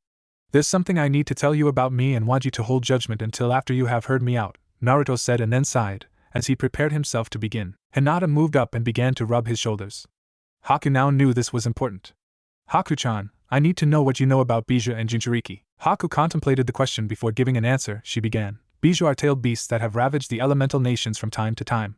Jinchuriki are those people have been used to stop those rampages, by having the beasts sealed within them. Naruto nodded. Do you know how old I am? Haku smiled. Yes, Naruto-kun. You will be 13 in a couple weeks, Haku answered happily. Naruto weakly smiled at Haku. Have you heard of the Kyuubi? He asked, but she heard the quiver in his voice. Yes, it is considered the strongest of the Bijou, and it attacked Konoha about 13 years ago. The realization hit Haku, and her smile faded to a frown. Oh, I'm so sorry, Naruto-kun. You're the Jinchuriki of the Kyuubi, aren't you? She asked timidly, as she put her hand over her mouth. Naruto nodded, as Hinata continued to try to relax Naruto, and then she asked, Are you afraid of him now that you know his biggest secret? Hinata asked timidly. Haku shook her head, as tears streamed down her face. No. I don't hate Naruto-kun. How could I hate the boy that I love? Naruto looked up at this statement, hope shone in his eyes, as Hinata smiled warmly at Haku. As you know, I was also spurned because of something I couldn't control. You have heard of the bloodline purges in the Land of Water, right? Haku asked, knowing that they would have some knowledge if only a little. Naruto and Hinata both nodded. Haku continued, those in water with bloodlines are hated and hunted. My mother had one of these bloodlines, the Hayatan, or Ice Element bloodline. I of course didn't know this as she hid herself in an attempt to have a normal life. She met a man, and fell in love. They had a child, me. I grew up a happy child, until my bloodline began to surface. As a child, I didn't know I was doing anything that was considered wrong. My mother found me and told me to never do it again. Unfortunately, my father had also found out and murdered my mother. Later that day, I found her dead at home, after I had come home from playing outside, Haku recounted, as the tears continued to flow. My father and several of the villagers found me at home and I had to defend myself. Haku's voice quivered as she spoke. Naruto and Hinata both moved around the table and embraced Haku in a hug. Haku-chan, we both love you and are here for you, Naruto said in a reassuring tone. Thank you both, but I must continue. I lived on the streets for a year or two before Otosan found me. You know most of the rest from that point on, as he gave me a purpose to live, Haku stated, as she leaned into Naruto's shoulder and hugged Hinata's waist. All 3 of us have known pain. It's just strange that we are all now going to be family. Hinata-chan, as my sister in marriage to Naruto-kun, Haku admitted happily, as she wiped her tears from her eyes. Naruto held Haku, as Hinata moved away to make dinner. The 3 quietly ate dinner, and then went to bed. Naruto laid in the middle of the 2 girls as they fell asleep. Haku snuggled tight to Naruto as if to never let him go. Naruto woke up first and attempted to and succeeded at extracting himself from both girls, as nature was calling very loudly. He left the room, but didn't notice 2 shadows follow him to the bathroom. He stood relieving himself and turned when he was done, only to see both girls looking at him with his boxers pulled down. Naruto sighed, as he knew he was now in trouble, and quickly pulled up his boxer and flushed the toilet. So are you now happy, women? Naruto asked teasingly. Haku moved over and kissed him solidly on the lips, then backed off as Hinata followed suit. Seeing you naked or not, it doesn't matter. We're happy to be with you, Naruto-kun, Haku exclaimed, as Hinata nodded agreement. You may remain and join us in getting ready for today, as we have already seen you naked. It is only fair that we return the favor, and no, we will not be doing anything until the marriage if we can help it, Haku teased lovingly. Naruto smiled, as he walked back into the bedroom and got out his clothes for the day. Haku and Hinata followed suit, as they grabbed 3 towels. They entered the bathroom and cleaned themselves. All 3 blushed profusely, as they attempted to hold back nosebleeds. Naruto had a harder time as he also couldn't conceal his erection. The 3 left the bathrooms with their virginity intact, if only the physical portion. All 3 dressed in silence. Naruto put on his new black, orange, and white outfit. The shirt and pants were modeled after a tiger and its stripes. Hinata wore dark purple pants with a striped lavender and dark striped coat. Haku wore a blue and brown patterned battle kimono. All 3 wore black sandals. Naruto smiled, as he placed breakfast on the table. See, I told you I could find a good outfit that had orange on it, and it should help me with camouflage, he exclaimed. Hinata giggled, as Haku laughed. Yes, Naruto-kun, you did, Haku replied. Naruto shot a concerned look at Haku, and asked, I hope the wrapping aren't too tight and restrict your breathing or movement. Haku smiled and kissed Naruto, as she sat down. Thank you for your concern, Naruto-kun. I'm used to wearing them now, as I usually don't wear them at night. It does limit my stamina some, but it also helps to push me harder to increase it also. I also think I do better when I play as a boy. Hinata-chan can act like a girl, as we will need to keep up the perception of a 2 male, 1 female squad, if we want to be shinobi for Konoha, Haku said, reminding Naruto. Naruto sat down and began to eat after Hinata had also seated herself, and she also began to eat. The next hour was spent going over possible answers for questions on the written test, as both Haku and Hinata knew Naruto would have his biggest problem there. After cleaning up the dishes, the 3 left the apartment and locked up. They met Kurenai on the way to the academy. Are you 3 ready to take the test? I'm sure you should be able to pass the practical skills, but I know Naruto might have problems with the written test, she pointed out. Naruto scowled, but then he smirked. Well, if there is a genjutsu, I will destroy it and then do the written test. Otherwise, I should do fine, Naruto exclaimed. How is Zabuza-sensei, Kurenai-sensei? He asked in a concerned voice. Kurenai looked up and thought for a second. Last time I saw him, about 30 minutes ago, he was having a nice conversation with Ibiki. They actually seemed to be getting along, Kurenai commented in confusion, as the trio laughed. The group was greeted by Irika at the academy. Morning, I hope you're ready for the test, Irika commented, as the group quietly entered the academy. Irika was disturbed by Naruto not proclaiming that he was going to pass the test without a problem. Naruto smiled, as he passed Irika, and calmly said, I think I'm ready for the test, Irika-sensei. This brought a smile to Irika's face. Good, I hope you do better this time. I also made sure that there were no genjutsu on your paper, so you will not have to do genjutsu without that being on the test, Irika said, as he attempted to reassure Naruto. The 3 were separated to different tables to take the test, in an attempt to make sure there would be no cheating. This had been a stipulation set down by the Hokage. All 3 waited for the signal to start. Begin, Irika stated, as he sat down at the desk at the front of the room with Kurenai sitting in a chair next to him watching the 3. Both looked at each other, as Naruto smirked, and both girls blushed. Both adults looked at each other and wondered what was going on. Naruto was blazing through the test, sure of each answer, until he saw eyes forming on his desk. The eyes formed the kanji for good luck, love, Haku and Hinata. Naruto smirked, as he knew that Haku had done this at the prodding of Hinata. Naruto finished the test just after Haku and Hinata turned over their papers. Irika was surprised that Naruto had finished so quickly. The questions were somewhat harder than the last genin exams they had taken. Irika looked at the 3 and asked, Are you all done with your tests? Do you need to double-check your answers? He got nods to his first question and all 3 shook their heads to the second question. Irika collected the tests and quickly graded them. He was impressed all 3 had perfect tests, although Naruto's essay was a little lacking. His answer for what is the Hokage's job was short and concise, but Naruto added a commentary to the end about the 3rd attempting to make up for something that he should have never had to do in the first place brought a smile to Irika's face. All 3 moved to the dojo for Taijutsu test. Irika decided that he would test them himself with Naruto first, Haku second and Hinata third so that he could recover if she used Juken style. Naruto's Taijutsu was sloppy, but well above the academy requirements. Haku's Taijutsu was concise and left little for him to falter on. Hinata's Taijutsu was much improved. He had heard about her match with Aim and wondered what had happened to improve both Naruto and Hinata's skills so much. Kurenai was also pleased, as she noticed that Naruto and Hinata were more relaxed in their fighting styles and wasted less effort with their strikes and blocks. While Naruto still needed a lot of improvement, it was still quite an improvement from when she left them in the coastal town. She would have to thank Zabuza for training them so well, given what I've seen so far. None of you should have any problems with passing this exam, but don't let it go to your heads, Iruka complimented, but his warning was directed at Naruto, who just gave a big foxy grin. Next was the weapons test, and Naruto looked at the training dummies. You got rid of the one with magnets, didn't you? Naruto asked, as Iruka nodded. How many do we need to throw and what type, as we have brought our own weapons, Iruka-sensei? You know, so we don't get junk, no offense, but after last time I want to be sure about what we are doing, Naruto commented, as Iruka nodded. You will need to hit the targets with 10 shuriken, 10 kunai, and 10 saban. There are a possible 30 points in this portion. Yeah, I know makes the math easier for grading, Iruka admitted, as he rubbed his finger under his nose. Naruto began to laugh as the girls began to giggle. We have enough targets for all of you to use one target for each type of weapon. We want you to hit the targets, not critical locations. This is an accuracy test, not a test to find out if you know how to kill or disable, Iruka pointed out, as the three lined up and pulled out shuriken. All three studied the targets for a minute, then threw their shuriken. They moved on to the next dummy and followed the same procedure, as they did for the last set of dummies. Iruka moved to the dummies and scored then, while Naruto had the lowest, with score 28 out of 30. They all scored near perfect. He appeared to be lacking skill with saban. The three collected their weapons and waited for the ninjutsu test. This test went quicker than before as all three did the transformation technique at the same time. The substitution technique went quickly too, as all three just used chairs around the room to replace with themselves. Naruto looked sheepishly at Iruka. Do I have to do a regular clone? Iruka shook his head. I need you to make at least 3 battle-ready clones, either one at a time, or as a group, Iruka replied, as Naruto sighed in relief. Haku made 3 water clones, as Hinata made 1 water clone and 2 standard clones. Naruto made 5 shadow clones. Iruka smiled, as he looked at Kurenai, and said, you all pass with near or perfect scores.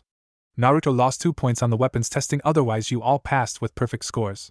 I might add that you all did better than the Rookie of the Year, Iruka commented, as he knew Naruto would be pleased to know that he'd beaten Sasuke. Naruto and the girls smiled. As they heard the news, they weren't surprised, but were happy. Kurenai stood and looked them over. Meet me at Training Ground 7 in 5 minutes. There we will conclude the genin test, Kurenai said, as she disappeared in a swirl of leaves. Iruka looked up and saw all three make a single hand seal and disappear in a swirl of leaves. When did they learn that one? Iruka questioned, as he began his report to the Hokage. Kurenai sat on the training log waiting for her 3 charges to enter the area. She was quickly surprised when all 3 appeared in swirls of leaves. So you have learned that technique.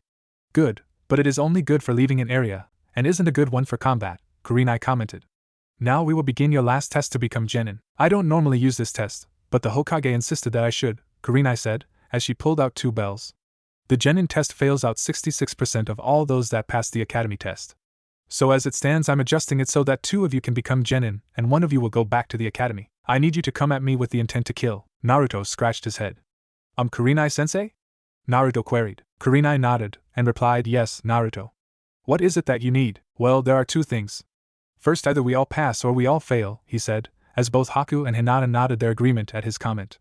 Second, how in the heck could we hope to beat a Jonin? Delay maybe, kill not a chance. I know we are good, but we aren't that good. Even if you're not at Zabuza-sensei's level, all 3 of us have no chance. I know you're a genjutsu specialist, my weakness.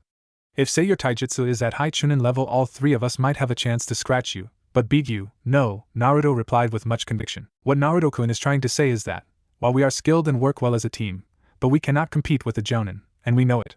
We could give you a run for your money, but we know we would ultimately lose, as we lack both the training and the experience to fight on even close to an even playing field, Hinata explained, as Haku nodded. Kurenai looked angry. So either all of you pass or all of you fail, is that correct? She asked, as all 3 nodded. Very well then, I have no choice. Kurenai paused for dramatic effect, then she smiled, and said, you all pass, but I still want to do an assessment of your skills. So we will have a battle. All 3 genin nodded. They waited for Kurenai to make a signal. Begin. She proclaimed, as the 3 disappeared. Good, they all have hidden well for genin. Naruto must be having problems with hiding his chakra, as I know where he is, but Haku and Hinata have hidden well, no chakra signature or traces of them otherwise, Kurenai thought to herself. Naruto appeared on the small creek running through the training grounds.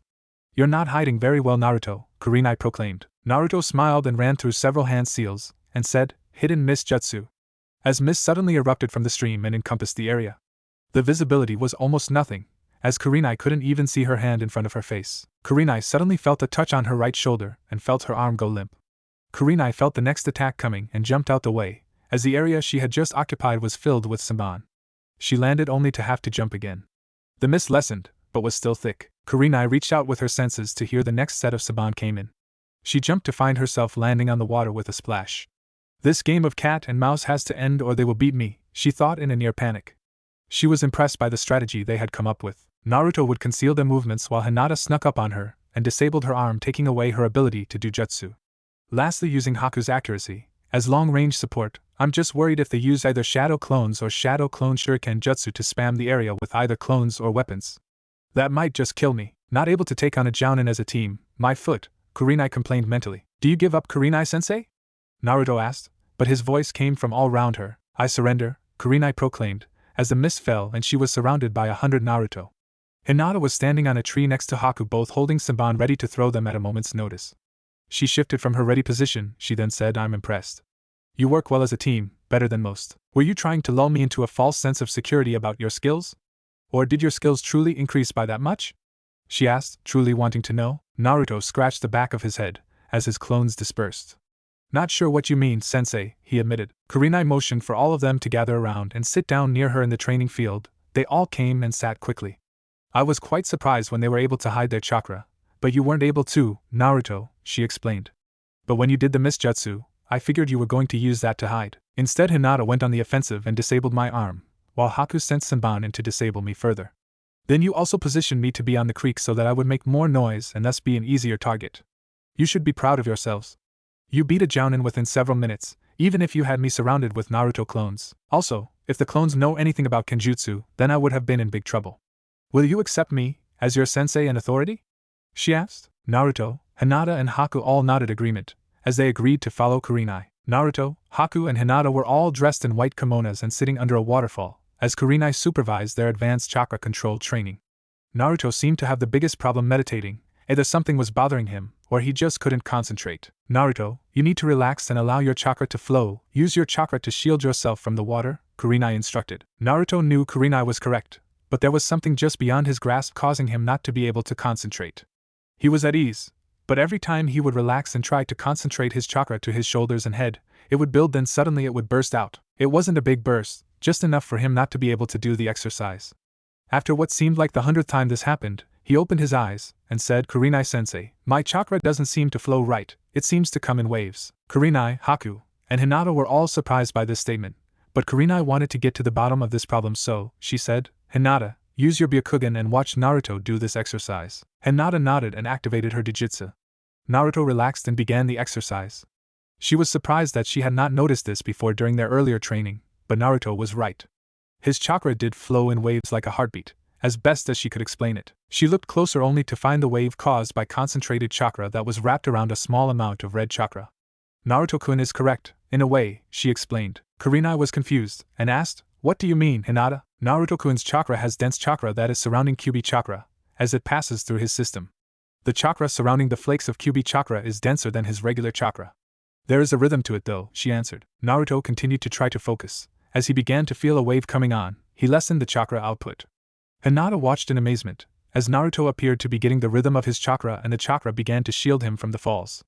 Suddenly, a large pulse went ripping through his coils and his concentration was lost. Naruto couldn't understand, until he heard a yawn in his head. After the yawn the rhythm became softer and less intense. Naruto opened his eyes and found himself sitting in a tunnel, more like a sewer system with a small amount of water on the floor. He sniffed the air, and found it to be stale and held a light mildew smell, but not the smell of an actual sewer. He stood and began to search around. Naruto came to an opening that was larger than any others than he had found so far. He entered to see an enormous room. The ceiling was so high as to be out of his view. 2 large barred doors stood in front of him. He also noticed a paper stuck at the cusp of the gate doors that said seal. He continued forward not knowing what or who was behind said seal. He knew though. He looked into the area behind the bars only to see darkness. He listened carefully and heard rhythmic breathing coming from behind the bars. Must be the fox, he thought to himself. Suddenly a pair of eyes opened, they had red pupils, and had an eerie glow to them. You would be right on that one, you pathetic excuse of a mortal. A booming voice came from inside the cage. So this is where you hide yourself, fox? He asked. The eyes elevated to the middle of the cage before a toothy grin appeared. The fox then spoke. So what do I owe the pleasure of this visit? You're messing up my chakra, Quit it, Naruto demanded. The fox chuckled, and said, I have done no such thing. I like your spunk though. Seek out the other seals upon yourself, you will find your answer there. Now, disturb me no more, as we have no need of each other as of yet, Kyuubi ordered, and laid its head down, and closed its eyes. Naruto shook his head, and sat down. He closed his eyes, and then felt the water hitting him again. Naruto opened his eyes only to see 3 sets of worried eyes, one brown, one other white with a lavender tinge, and the final set were red. Naruto smiled, as he looked at the girls he had come to care for so much. What's wrong? He asked. Hinata brushed away the water near her eyes, either she was crying or the water from the falls was in her eyes, Naruto didn't know which. Hinata lunged forward and embraced him in a tight hug, she then said, the red chakra increased and you would not respond to our calls, we were so worried. Naruto returned the hug, and replied, I got to meet the fox, if only for a moment. It said that it wasn't the cause of the fluctuations in mine and its chakra. Kurenai had heard what Naruto had said. This worried her that he had both talked to the demon, and also that it had told him that it wasn't the reason for the fluctuations. What did it say, Naruto? She asked. Naruto took a deep breath, and said, it said that I need to seek out the other seals upon myself, whatever that means. Kurenai was definitely worried now. If Naruto told her that there were other seals on him, it would take some time to figure out what was going on. We'll need to talk to the Hokage about these seals, Naruto, Kurenai said. Naruto scowled, and asked, what if he is the one who put some seals on me? How can I trust him after what he has done and failed to do? Kurenai shrugged, and said, how do we know the fox is telling the truth? Naruto snickered, and replied, it had just woken up and didn't really want to talk to me. Kurenai was happy to have dodged the question about trusting the Hokage, but she did want some answers. I want you girls to take Naruto home and go over him with a fine-tooth comb. Search every inch of him for seals, I know he is studying them, but I want to know if there are any others, other than the seal the Kyuubi is trapped in, she ordered. Now head home and do the search, have him focus chakra while you search. I would also use chakra on his body to try to reveal any hidden seals, Kurenai suggested. The 3 changed out of their wet clothes and headed home, and Kurenai quickly headed to the Hokage's office. As soon as they got home, Naruto became very nervous. Girls, I didn't want to have you guys, he said, in an embarrassed tone. Haku blushed and took off her kimono and wrappings, and said, does this put you more at ease, Naruto-kun? She asked, standing only in her panties. Naruto held his composure for a moment until he turned to see Hinata, who was also only in her panties. Naruto fell backwards, as blood streamed out of his nose. Hinata turned to Haku and asked, do you think we overdid it a little? Haku nodded, as Hinata continued, let's get him stripped and on the bed so we can do the exam. Haku and Hinata proceeded to strip Naruto, and then carefully inspect him, as he lay unconscious. The girls became serious. As the minutes passed, they found only 1 seal at the base of his neck. Haku carefully copied it down on a scroll they had set to the side so that they could have Naruto help them understand what it did. Naruto finally woke up about 20 minutes later. What happened? The last thing I knew, both of you were nearly naked, and Naruto immediately covered his eyes and blushed. Hinata and Haku giggled at Naruto, and Hinata said, dear sweet Naruto-kun, we were, but not right now, as we have found a seal. Naruto sighed relief, but also wondered if he should have worried about seeing the girls in that state of undress, as he had already seen them naked before. Haku touched his arm and looked into his eyes. We need you to gather some chakra so that we can continue the exam, Naruto-kun, she said kindly. Naruto brought his hands together into the ram seal and gathered chakra.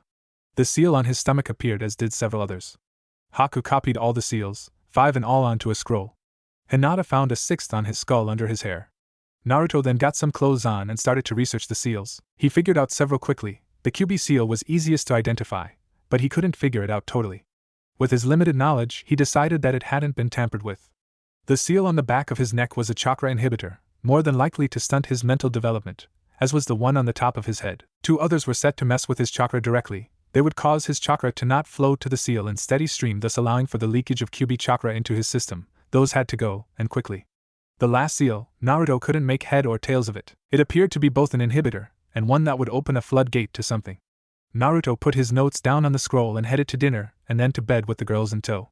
Tomorrow would be a big day. Naruto and the girls woke ready for a meeting with the Hokage and their assignments for missions. They were disappointed, as it appeared that they needed to do D-ranked missions to improve teamwork and improve their skills. Naruto initially complained until the Hokage handed him several new scrolls that he had apparently missed when he entered the vaults.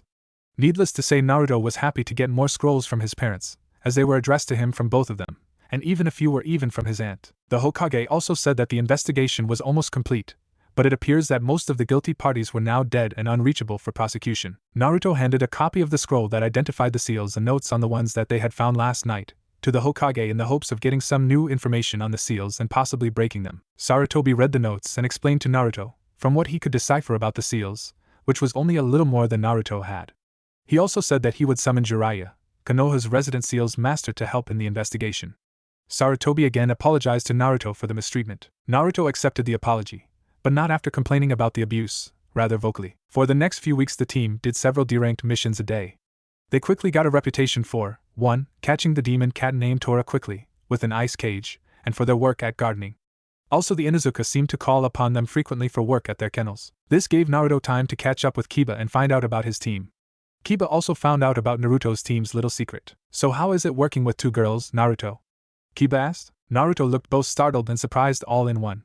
What do you mean 2 girls? He asked timidly. Kiba laughed, and said, It's okay Naruto, her secret is safe with my clan, he said, as he nodded towards Haku, and then continued, and I'm sure that the rest of my team will also keep it a secret too. He smiled and pointed at his nose, and said, You know we can smell things better than most. I will admit she hides it well, but we can still smell her scent. Mom and sis know about it too. They know you're a friend and that they're good girls. That's why we keep on hiring your team. It also helps that you guys do good work, he exclaimed, as he chuckled. Naruto sighed in relief, and said, Thanks Kiba, you're a good friend. Kiba laughed. Don't sweat it. So, are they both yours? Or can I ask her out on a date? He asked with a blush. Naruto laughed this time, and replied, I'm betrothed to both of them, sorry. Kiba couldn't hide his surprise. Be both of them? How?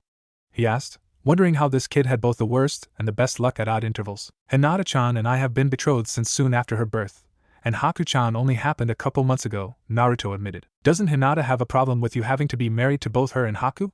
Kiba asked, as he was worried for his other friend. Naruto shook his head, and said, Nope, they came to an agreement, and Zabuza-sensei gave me no options in that one, other than marrying them both and protecting both the girls he considers his daughters. So both Hinata and I accept it.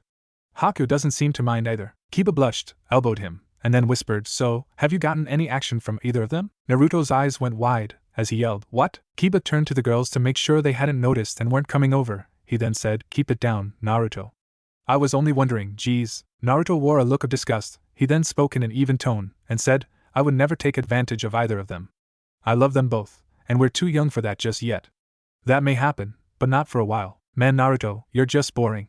If I had 2 hot girls ready to marry me, I would be all over them, Kiba exclaimed. Naruto laughed, and replied, And your mother would kill you for having pups too early. He then gently shoved Kiba in the shoulder with a huge grin. Kiba scratched the back of his head and then laughed. I guess you're right. Either mom, sis, or the girls would stop me, he admitted. Sim came over and ruffled Kiba's hair, and said, And don't you forget it, pup. I'm impressed with you, Naruto-kun. You've proven you're going to be a good alpha. Keep those 2 safe and you'll be a happy man. Naruto blushed at the compliment, and replied, You bet. The next week saw their first C-ranked mission, clearing out bandits from the local area. Guy's team had the record for clearing bandits before, but Kurenai's team bested it by a full day and even had more bandits to deal with. The team also worked on finding some wind-based jutsu for Naruto and Haku. Naruto also went through the scrolls that Sarutobi gave him and found them to be more personal correspondence to him from his parents about their thought, and such to their as yet unborn son. Naruto was still angry with his father for what he did, but also understood to a point why he did it, not that most of the village deserved his protection. On a side note, Naruto was allowed to binge on ramen once a week, as Haku and Hinata understood it helped in replenishing his energy. With all the carbohydrates in the ramen, they just worried about the possible side effects of ramen on his system, as they had done so much to get him on a healthy diet and improve his general health. Hinata hated to admit it, but Naruto's body had improved over the last several months and Haku agreed. When Hinata and Kurenai had seen him at the hot springs, he was just skin and bones, with little definition other than some fat on his face that hid his malnourishment. Since the diet though, Naruto had put on some weight, nearing what his should be, and growing about a half-inch in height. His muscles also began to show signs of growing, where before he was stringy, now he showed some definition and his ribs didn't show through his skin, as if he were emaciated. During this time Naruto also met a jounin named Hate, who seemed to have a way with swords. They became friends and would occasionally spar. Zabuza's sentence was handed down by the village tribunal. He would serve 3 months in prison and then be put on the supervision of a jounin, namely Kurenai, to help her with her team. Team 7 had returned and gave a report to the Hokage that didn't put Naruto's action in a good light. The civilian council tried to make this a problem, but they were blocked by Sarutobi, as Naruto had become a shinobi of the leaf. Sasuke seethed at the fact that Naruto wouldn't be punished for his affront. The team also spent time in the library. Naruto of course was under a transformation jutsu to look female and not be caught by the librarian. Naruto also found out that the Chunin exams were going to start in a little more than a month, and that teams only had to meet a few requirements. The final thing that happened during this time was that Naruto and the girls decided to try to spend some time away from each other, so that they would value their time together outside of missions. Naruto spent time with Kiba, Shino, Choji and Shikamaru, among others like a crazy lady named Anko. Both seemed to be kindred spirits, as both were despised for nothing that they had done, and Anko was a friend of Kurenai. Naruto and Anko went on a near sadistic spree of pranks on those around the village that had wronged either of them. Naruto was of course blamed, but thanks to Anko, no one could prove that he had done it. Hinata and Haku found others to spend time with, including Anko, when she wasn't with Naruto, Ino, as neither could stand to be around Sakura, occasionally several of the branch members of the Hyuga clan, and surprisingly Hayashi and Hanabi. Kurenai also entered them into the Chunin exams, as Zabuza was nearing release from prison. She thought it would be good for the three of them to take the exams, as their skill level was that of Chunin, and Naruto had grown, at least some. Training continued as normal for the team. Naruto and Haku decided to take a little extra time and get some extra practice before the Chunin exams.